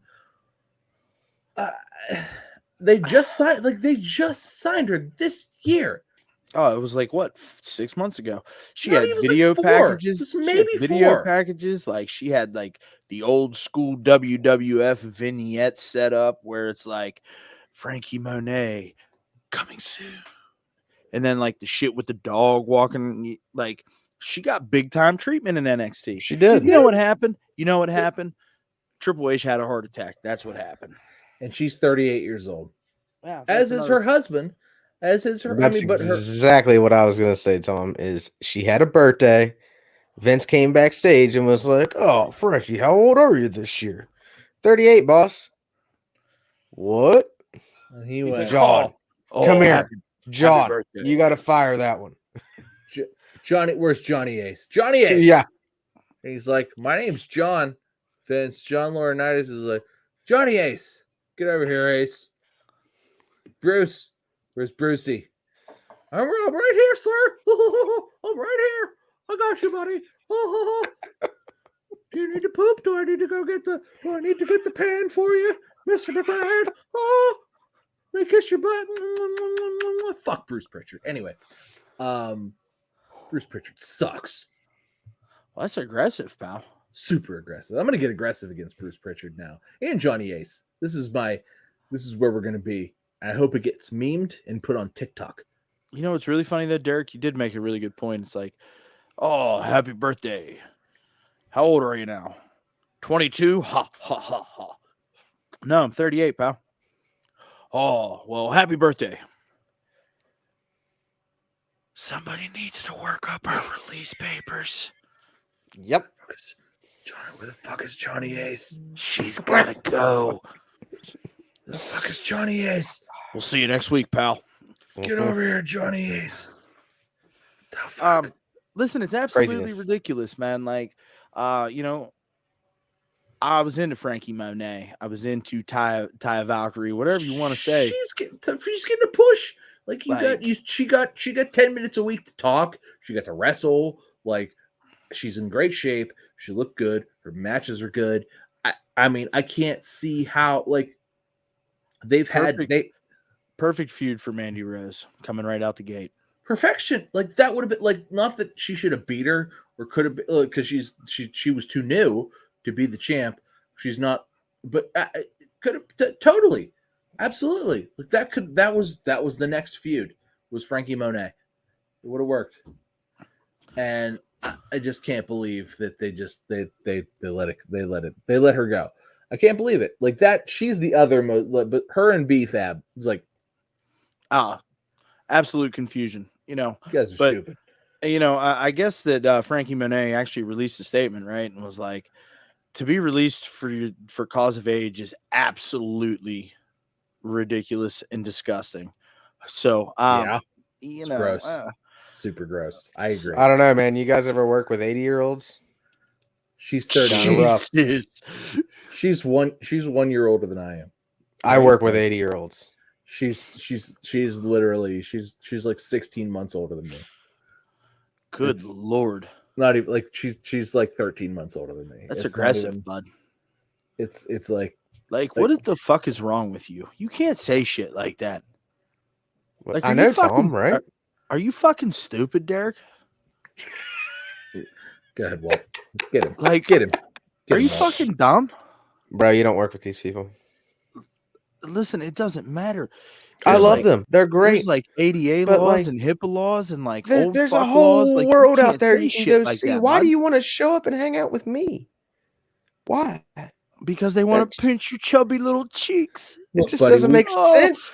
Look at you. Did you miss your lunch today? I can't wait to retire. Like, look, buddy, we show up and hang out with you. I can't even. I wish I didn't have to. Do you know how nice it was last week that he wasn't Bullshit. here? You brought him on. This was your fault. He's here. He's my friend because of you. It's your fault. Like, so but he's now Tom and I are friends, so you're fucked. Yeah. You were like he's just a little guy. You convinced me for an entire year that Derek was like 4'10". He is. No. Yeah, he did. Average size. Like, I'm taller than Derek, but like Derek is not like Derek didn't walk up to like, hello, sir. Like he was like. Now, like what the fuck is wrong with you? You can't do that. I'm surprised there wasn't a It's booster seat on my insensitive, bar stool when I got there. I really thought about it. Dude, that would have been fucking hilarious. I'm not gonna lie. You guys have this really good booster. So, not to derail this because we're having such a serious conversation. So you guys have those they're almost high chairs, but the wood ones. Yeah, they fit into the booth. Yeah, they're like those little things. Like when my daughter, who's now 6, doesn't need a booster for anything because she's big girl. But when she was like 3 and like full of piss and vinegar, like we would get her those and a steak, and I would cut that steak up, and she would eat it like a savage, like the fork, like while in that seat, but sitting at the booth with the rest of us, and I would just sit there and laugh. It was those were the funniest steaks I've ever eaten. But anyway, I digress. Frankie Monet, bad release. Terrible release. It's ageist to 30 somethings, which is like she's not much older than me. So really, what are they gonna do? They're gonna put you and I out to pasture next time. Are we gonna open our email tomorrow and have a release from WWE?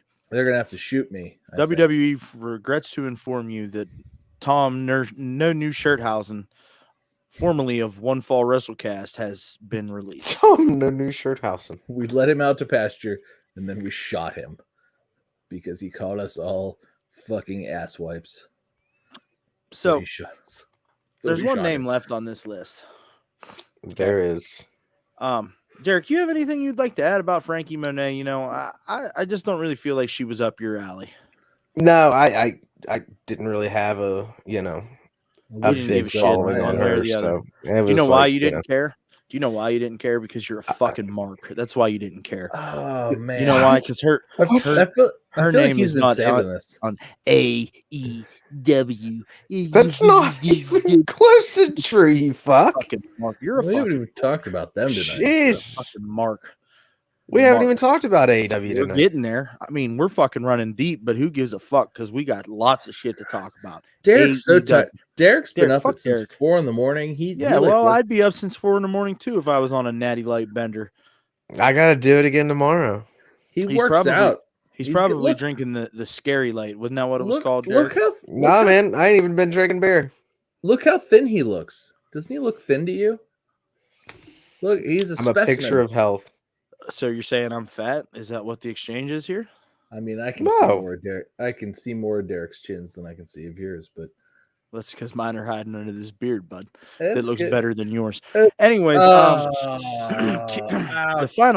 final Oh. name on this list, Bearcat. Oh. Keith Bearcat. Lee.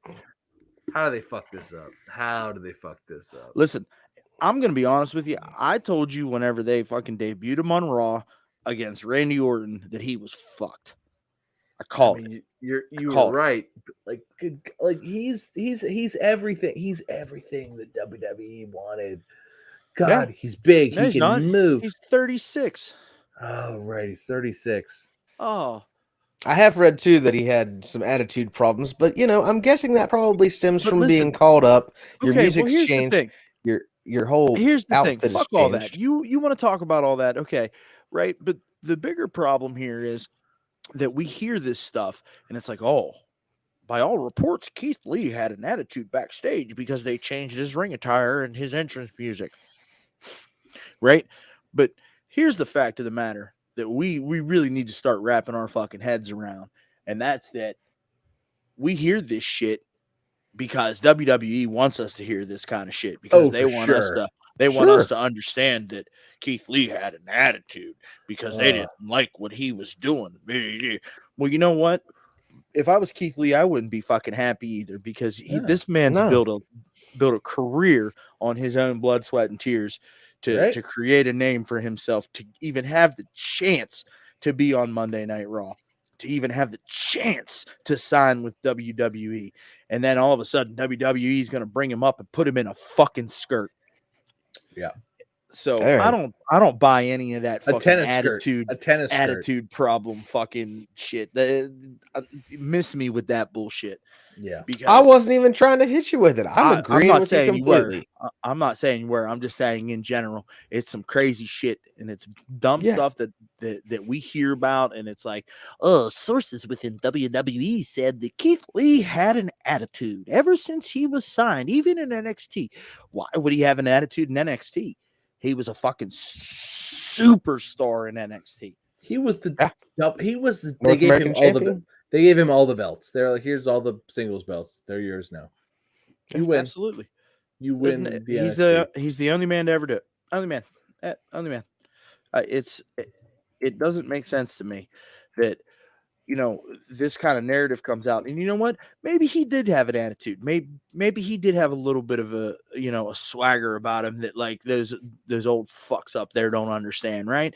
And it's like you want talent like Keith Lee, and I'm not a Keith Lee guy. Let's put that out right now. I've been shitting all over this guy for as long as I can remember, and I think we all know that. I'm just not into it, right? But he's got untapped potential out of his fucking ass, and he's tapped into the biggest piece of his potential already. So the fact that like he could still continue to grow at a trajectory that has never been seen, for WWE to saddle him with this Bearcat bullshit. Do you know what I think it stems from? I think it stems from the fact that WWE's been so hush-hush about their whole COVID nonsense, right? And I don't want to make this about COVID again, but like, so hush-hush about the COVID narrative.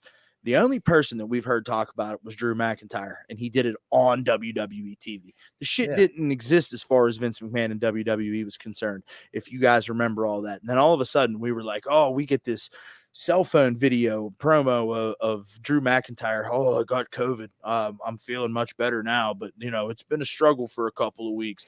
And that's the only person, even though we'd heard all the rumors and seen all the bullshit, that all this stuff was happening with these COVID outbreaks and this, that, and the other. And then all of a sudden, Keith Lee's like gone, right? Just gone. No explanation. Nobody wants to talk about it. There's no explanation. We keep hearing, oh, you'll get my side of the story. You get this, you get that. And oh, he's having health issues, cholesterol problems, he's got a heart murmur, this, that, and the other. All this crazy, just ridiculous bullshit that we've heard. And then he comes out and he's like, nah, man, none of that shit's true. I had COVID. Sick as fuck. You know what I mean? And it's like, what? He had COVID, and then he got the myocarditis, the long COVID that like his heart like it inflamed and it got swole. And it was like, hey, do anything more than a walk, you're probably gonna have a heart attack and die. And he was like, fuck, I don't want to die. And they were like, yeah, so just chill. Don't do much. He's like, I'm an athlete. And they were like, yeah, no, not until this is resolved. Because like, if you work out, you're a corpse. You're a corpse. So unless you want to be a corpse, don't be an athlete. And that was it, right? That's the thing, because like hospitals at this point in time are overwhelmed. Like this was early this year. This is like January, February, where like hospitals are like, oh my God, what do we do with these people besides comfort their death? And so like they're like, well, you can't really come here and we can't really help you. So just don't do anything too strenuous and you won't die. And it was like, but I'm an athlete. And it's like, nope, not for now. Don't do anything strenuous, you'll die. And so he couldn't. And then once he could, he had to retrain to be like, which is the pinnacle of like performance, right? It's like peak physical specimen of what your specimen looks like. And so like he had to get back to that level. So like he just had to be gone for months. And then, he comes back and he's like, all right, well, now you can you're back in shape. You can competitively work again, without the risk of you having a massive heart attack in the middle of the ring and live Monday Night Raw and dying on television, because we don't want that to happen again. R.I.P. Owen Hart. And then, they saddle in with a bullshit gimmick and he's pissed about it. And rightfully so. It's dumb, right? It's dumb. It's real dumb. They give him the Bearcat gimmick and it's like, well, there's this Bearcat Lee guy and there's this Bearcat guy and he was a black pioneer and all this other stuff. And it's like, and I think that's the epitome of the WWE spin, right? Like we just talked about. For sure. For sure it is. Why can't he just be Keith Lee? Yeah. Limitless. Why can't he just be limitless? Shawn Michaels is still Shawn Michaels. Why can't he just be the limitless Keith Lee? Stone Cold Steve Austin is still, Steve Austin. Like, oh, speaking of Stone Cold, did you guys see that bullshit with Stevie Ray this week? I didn't. Are we gonna talk? God, we were already so deep. But well, we don't have to talk about it. Do we got one more thing. We've got 1, 2. We just had like 6. Yeah, 6. Okay, good. So, anyway, we're doing good. So we're winded. We're doing good. We're doing good for us. We're winded now. So, Derek, what do you got on Keith Lee, bud? I mean, I see what happened. It's what it is. I'm not. Don't got a whole lot of one way or another about Keith Lee either, to be honest. Is what it is. Bullshit. All right, that's fine. Let Derek go. Derek doesn't have a good opinion on this. Let Derek go. Derek, I don't want to be mean to you about Keith Lee, but let Derek go. Sorry, man. Because Keith Lee is about to be a superstar somewhere. Probably AEW. I mean, listening to Tony Khan, it's probably AEW. They're just going to be like, hey, Keith, we'll talk to you in March, and you're going to be the champion in April. See you then. Baby. Dude, I see him not so much there. I don't know. Look, here's what's going to happen. In March, Adam Cole's going to be the AEW champion. And then Keith Lee is going to show up at some point shortly after that and pounce Adam Cole into the ring like he did. Like a bearcat. Like he did back in NXT. And Adam Cole's going to be like, oh, what the hell? And it's going to go from there. I don't know that Keith Lee will win it at that point, but that will be what's going to happen. And you can mark my words, because when it happens, I'll be here to be like, I called it, just like I called Adam Cole. Could you imagine him doing a tope suicida? Who, Keith Lee? I've seen it. Yeah, I want to see that. I've seen it. With my eyeballs. You've not seen it. You've not seen it on the AEW roster, though. They're tiny. They're like what you imagine it needs to be compared to WWE roster. This is not going to go well. Listen, why won't Well, I completely disagree because, like, you like the fact that all these AEW guys are high work rate motherfuckers with spot festy bullshit, Yep. flippity floppity floopity flim flims, right? Mhm. Well, guess what? Keith Lee's a 6'5", 300-pound monster that can do all that spot fest flippity floopy flippy flipper flip flam. Okay, And, He's gonna and kill it's a gonna champion, though. hurt other people. Like he's gonna kill somebody. He's gonna kill I one of the ain't- hardly. He's gonna kill one of the young bucks, aka I the knew you were har- gonna say the Young Bucks. Little Marco AK Stunt gonna be at the bottom of that AKA pile. It's not the gonna be hard good. the Hardly Boys, aka Oh, aka pow, shots fired. the worst tag team in wrestling. Anyway, what do we got next, buddy boy? Let's see. Just the biggest story of the week. Top guy. Oh yeah, okay. This is short. Go on. Jon Moxley has effectively checked himself into alcohol rehab facility. Well, somebody who's had a big whiskey and 3 beers since we started this. I hope him the fastest of recoveries. I get it. I didn't know there was an issue, but he's got a young daughter now. I get. Well, what do you mean? This would have never happened in WWE. This is just preposterous. Well, the WWE Wellness Program would have never allowed for such behavior. I mean, they encouraged it, but no. I mean, I wish him the best. I really think that, I don't know that him being hammered led to like terrible decisions, like getting glass shard stuck in his back by Nick Gage, but Top guy.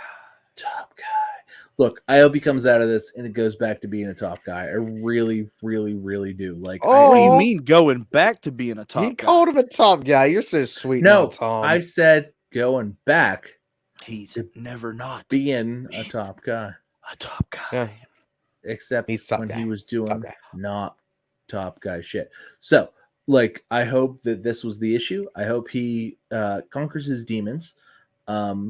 I haven't conquered mine, but I won't ask him to have a beer with me. I promise. And I hope he goes back to being a top guy. I really do. I think him as a human, I like him.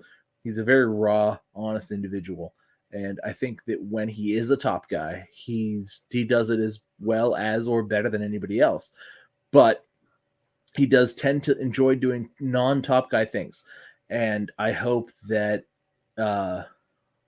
he sobers up and this becomes part of his, like, no, I need to be the top guy. I need to be the guy. And I hope this leads him to Stone Cold Steve Austin level heights, minus the beer, obviously. That's the problem. And I'm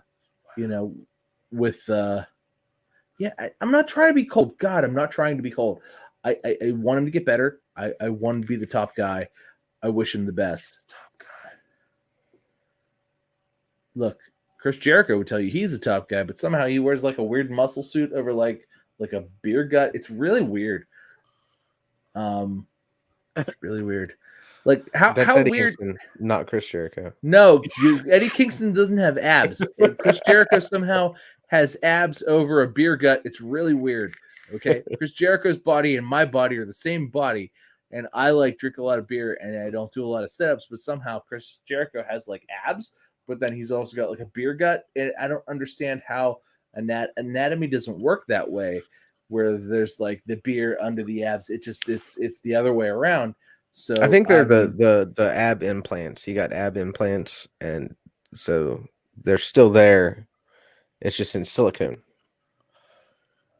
You can do that now. It's a thing. That's I weird. hate your fucking face, I'm not even gonna save you now. Derek. Like What? What? Don't what me. Like, do you have anything like of value to input on Jon Moxley? Yeah, man. I've been reading his book. It's actually really good. I hope he comes back, does great things. And you know what? The reason he is out doing Mojo Outlaw bullshit is because that's what the man enjoys. So let him have a good time. Let him go hang out with his buddies and do his thing. Because he came up with Nick Gage back in the day. He's known him for a long time. Learn that Gage from the is a book. drug addict. You think John Moxley had a great life growing up?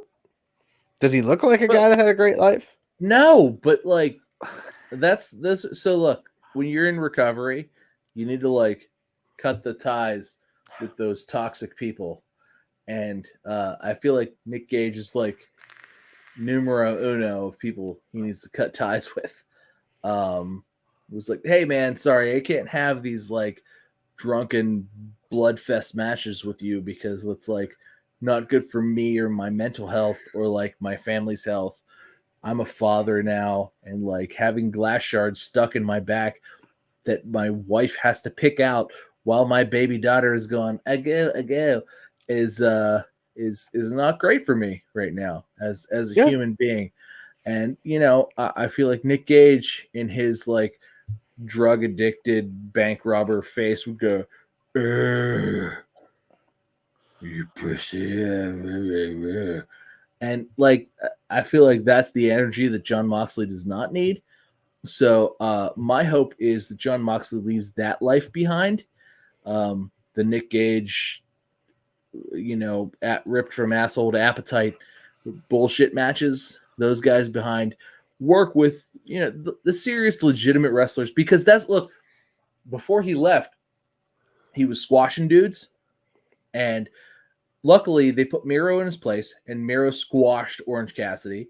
And I feel like that's as he should have, which I feel like that's what John Moxley would have done. I said it last week. That's what John Moxley should have done to Orange Cassidy, but Miro did it. And you know what? I loved it. I popped for it. Good for that. I feel like that's, to me, not only do I feel for John Moxley is like he needs to recover, and I hope he recovers, but at the same time, like they put just Miro, like they just transposed. They were like copy paste, and they put Miro in there, and Miro killed Orange Cassidy, and it was great. And I'm like, oh, good, they were gonna do the right thing. So the right thing has been had. John Moxley, to me, in my eyes, is redeemed, and I hope he gets well. I hope he becomes back, does top guy shit. I'm here for it. He's absolutely a top guy. Well, I hope he comes back and does top guy shit because I'm here for it. So, good luck to John Moxley. That's for damn sure. Absolutely. So, power to him. Match of the week. Who boy. I get to go first, which means I get to drag this out. I got some water here. So, match of the week. Man.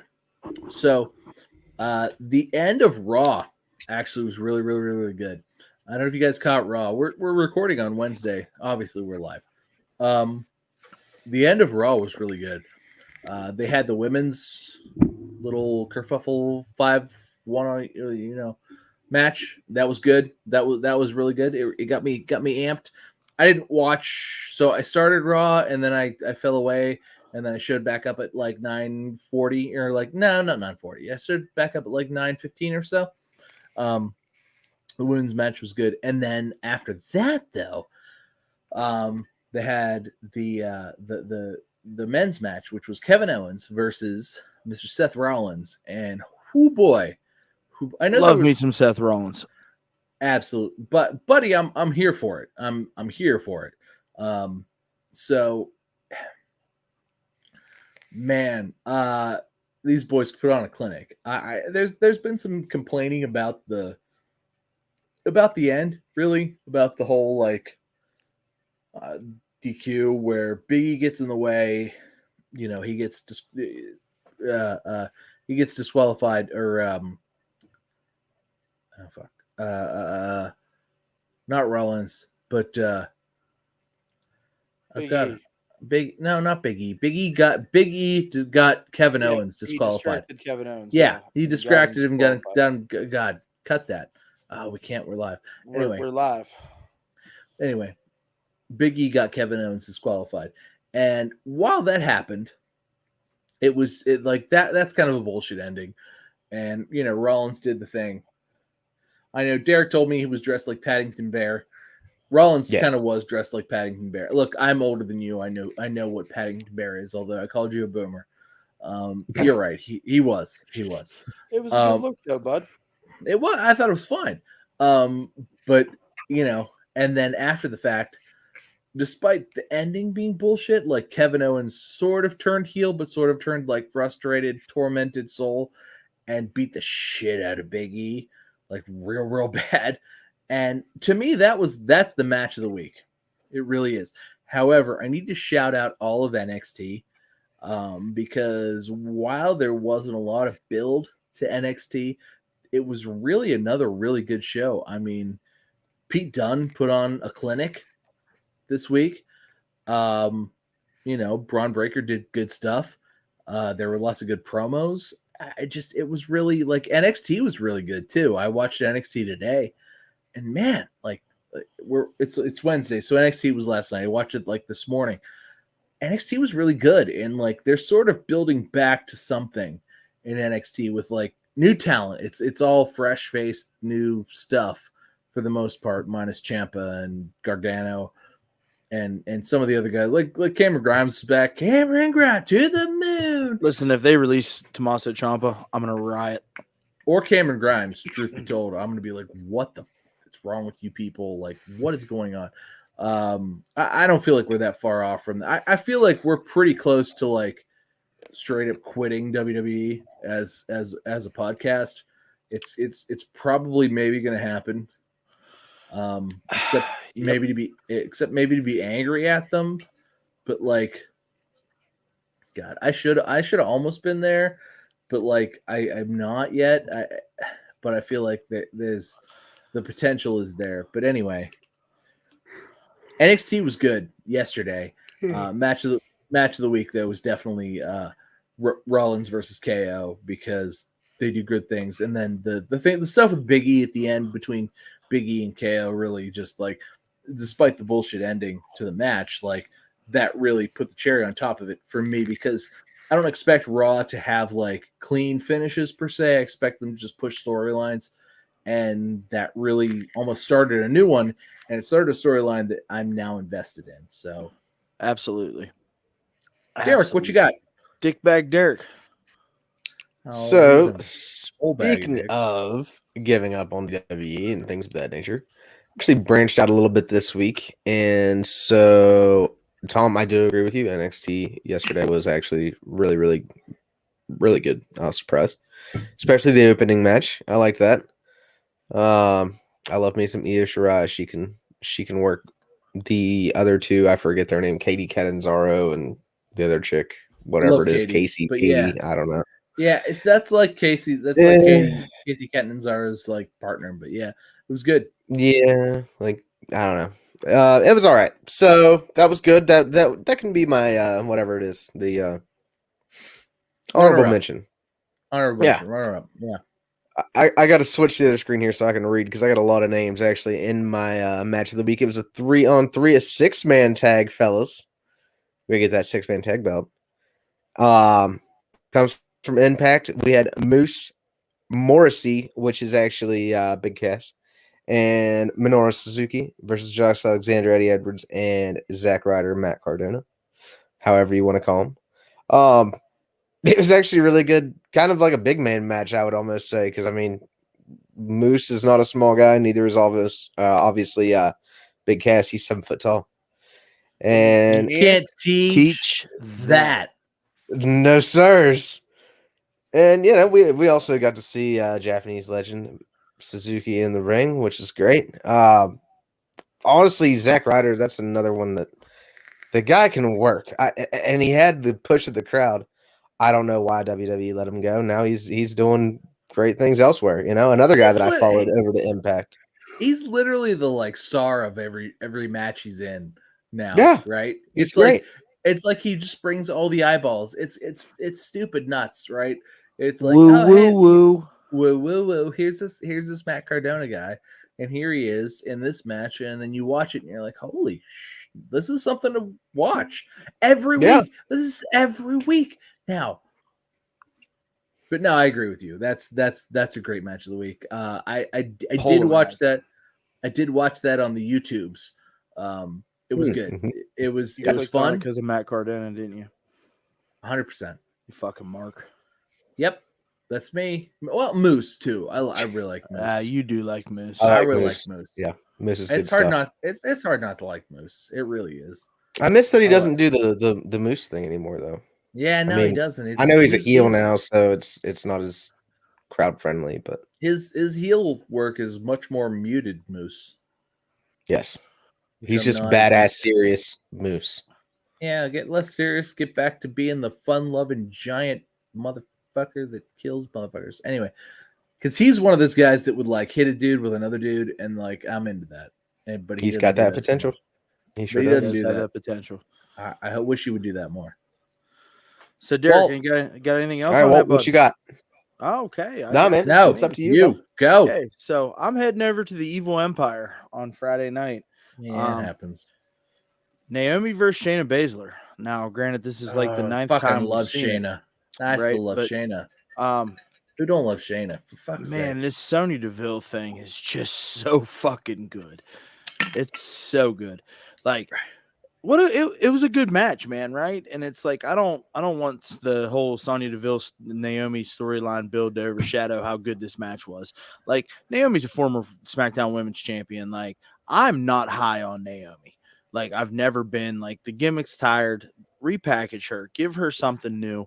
Because I'm sure she'd be a great heel. She You would don't be an wanna- absolute great heel. You're not like- into like 2010 glow Nah, with like Yeah, that has and, been like, around forever. like, those you lights don't- have burned out. Okay.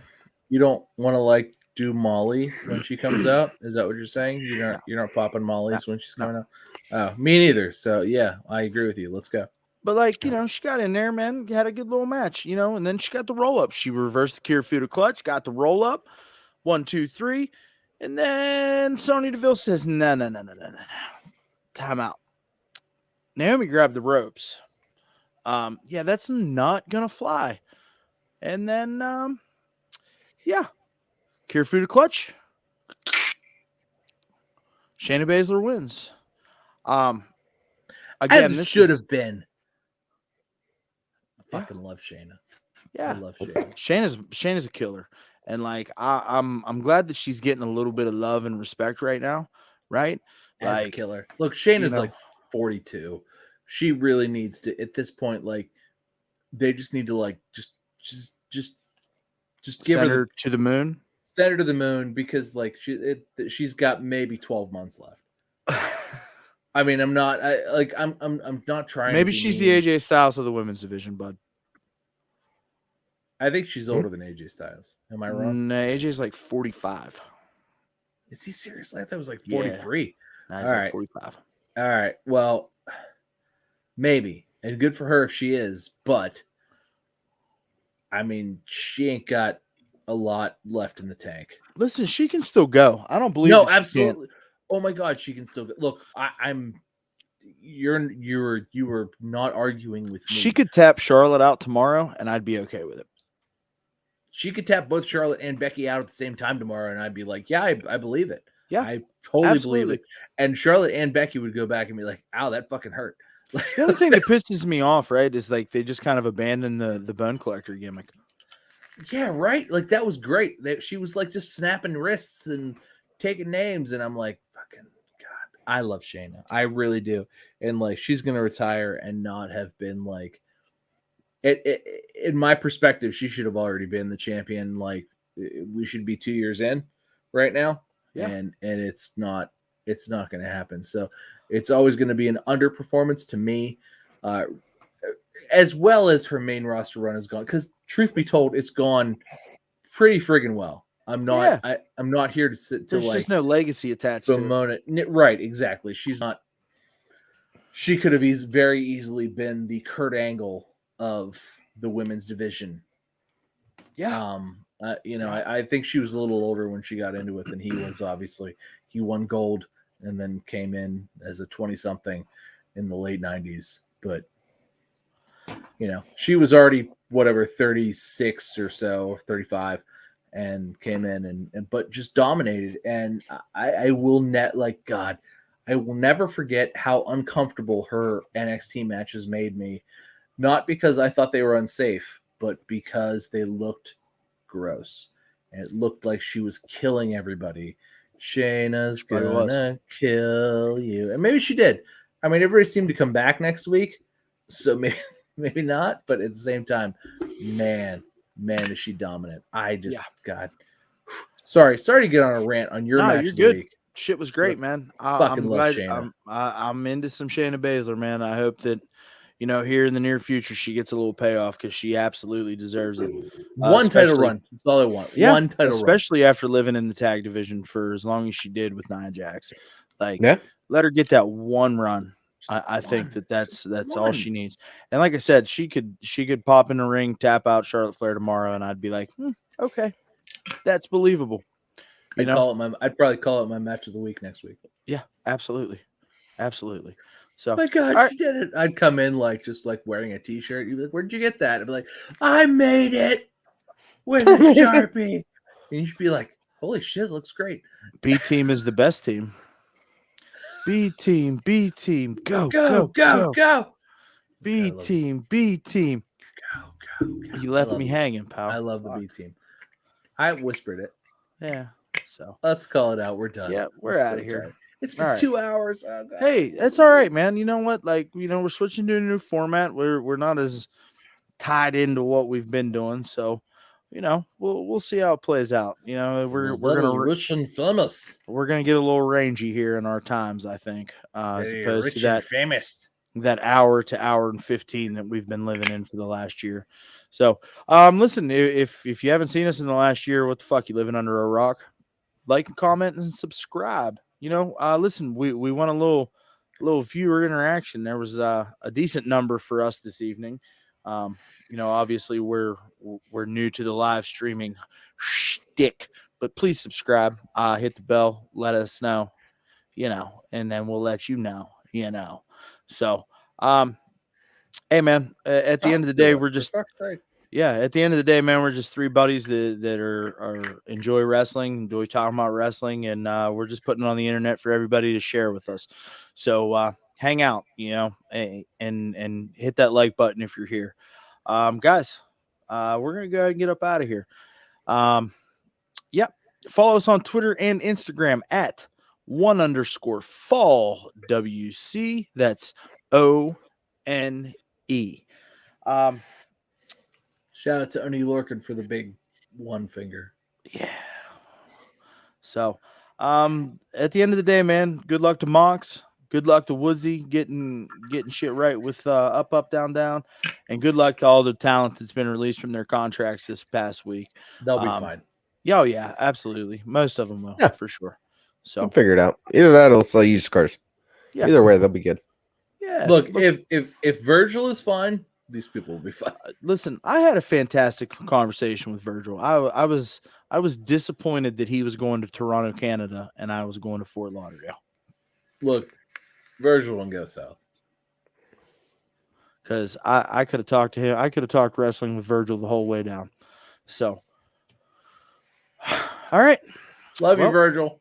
No Fan doubt. of the show. Absolutely. Can we get Friend of the Virgil show. on? Can we get Virgil on the show? I mean, maybe I'll run into him again in April whenever I go to the airport again. Would that cost He'd show up with one of those taxi things and hit the timer and be like, all right, boys. 15 for the autograph, 20 for the combo. I don't care who your daddy is. Would he come on the podcast for $30? Because I will pay that. Probably. I will front that. I should have asked him. Hey, maybe we got a podcast. Email him. Let's email him. I'm sure this bookings. I'll email him. I'll find it. Yeah. Virgil, how much to be on a podcast? Yeah, I'll email him. I'll just be like, He hey, doesn't bud. have to be here the whole time. He could be here 10, 15 minutes. Yeah, it doesn't. It could be nothing, and he could talk the whole time. We just let him go, and Absolutely. 15 minutes is yours. Talk. We'll spit. Absolutely. This outro is taking 5 minutes. Absolutely. So with all that being said, it's all love. Thanks for hanging out. One Fall WrestleCast. Bye, guys.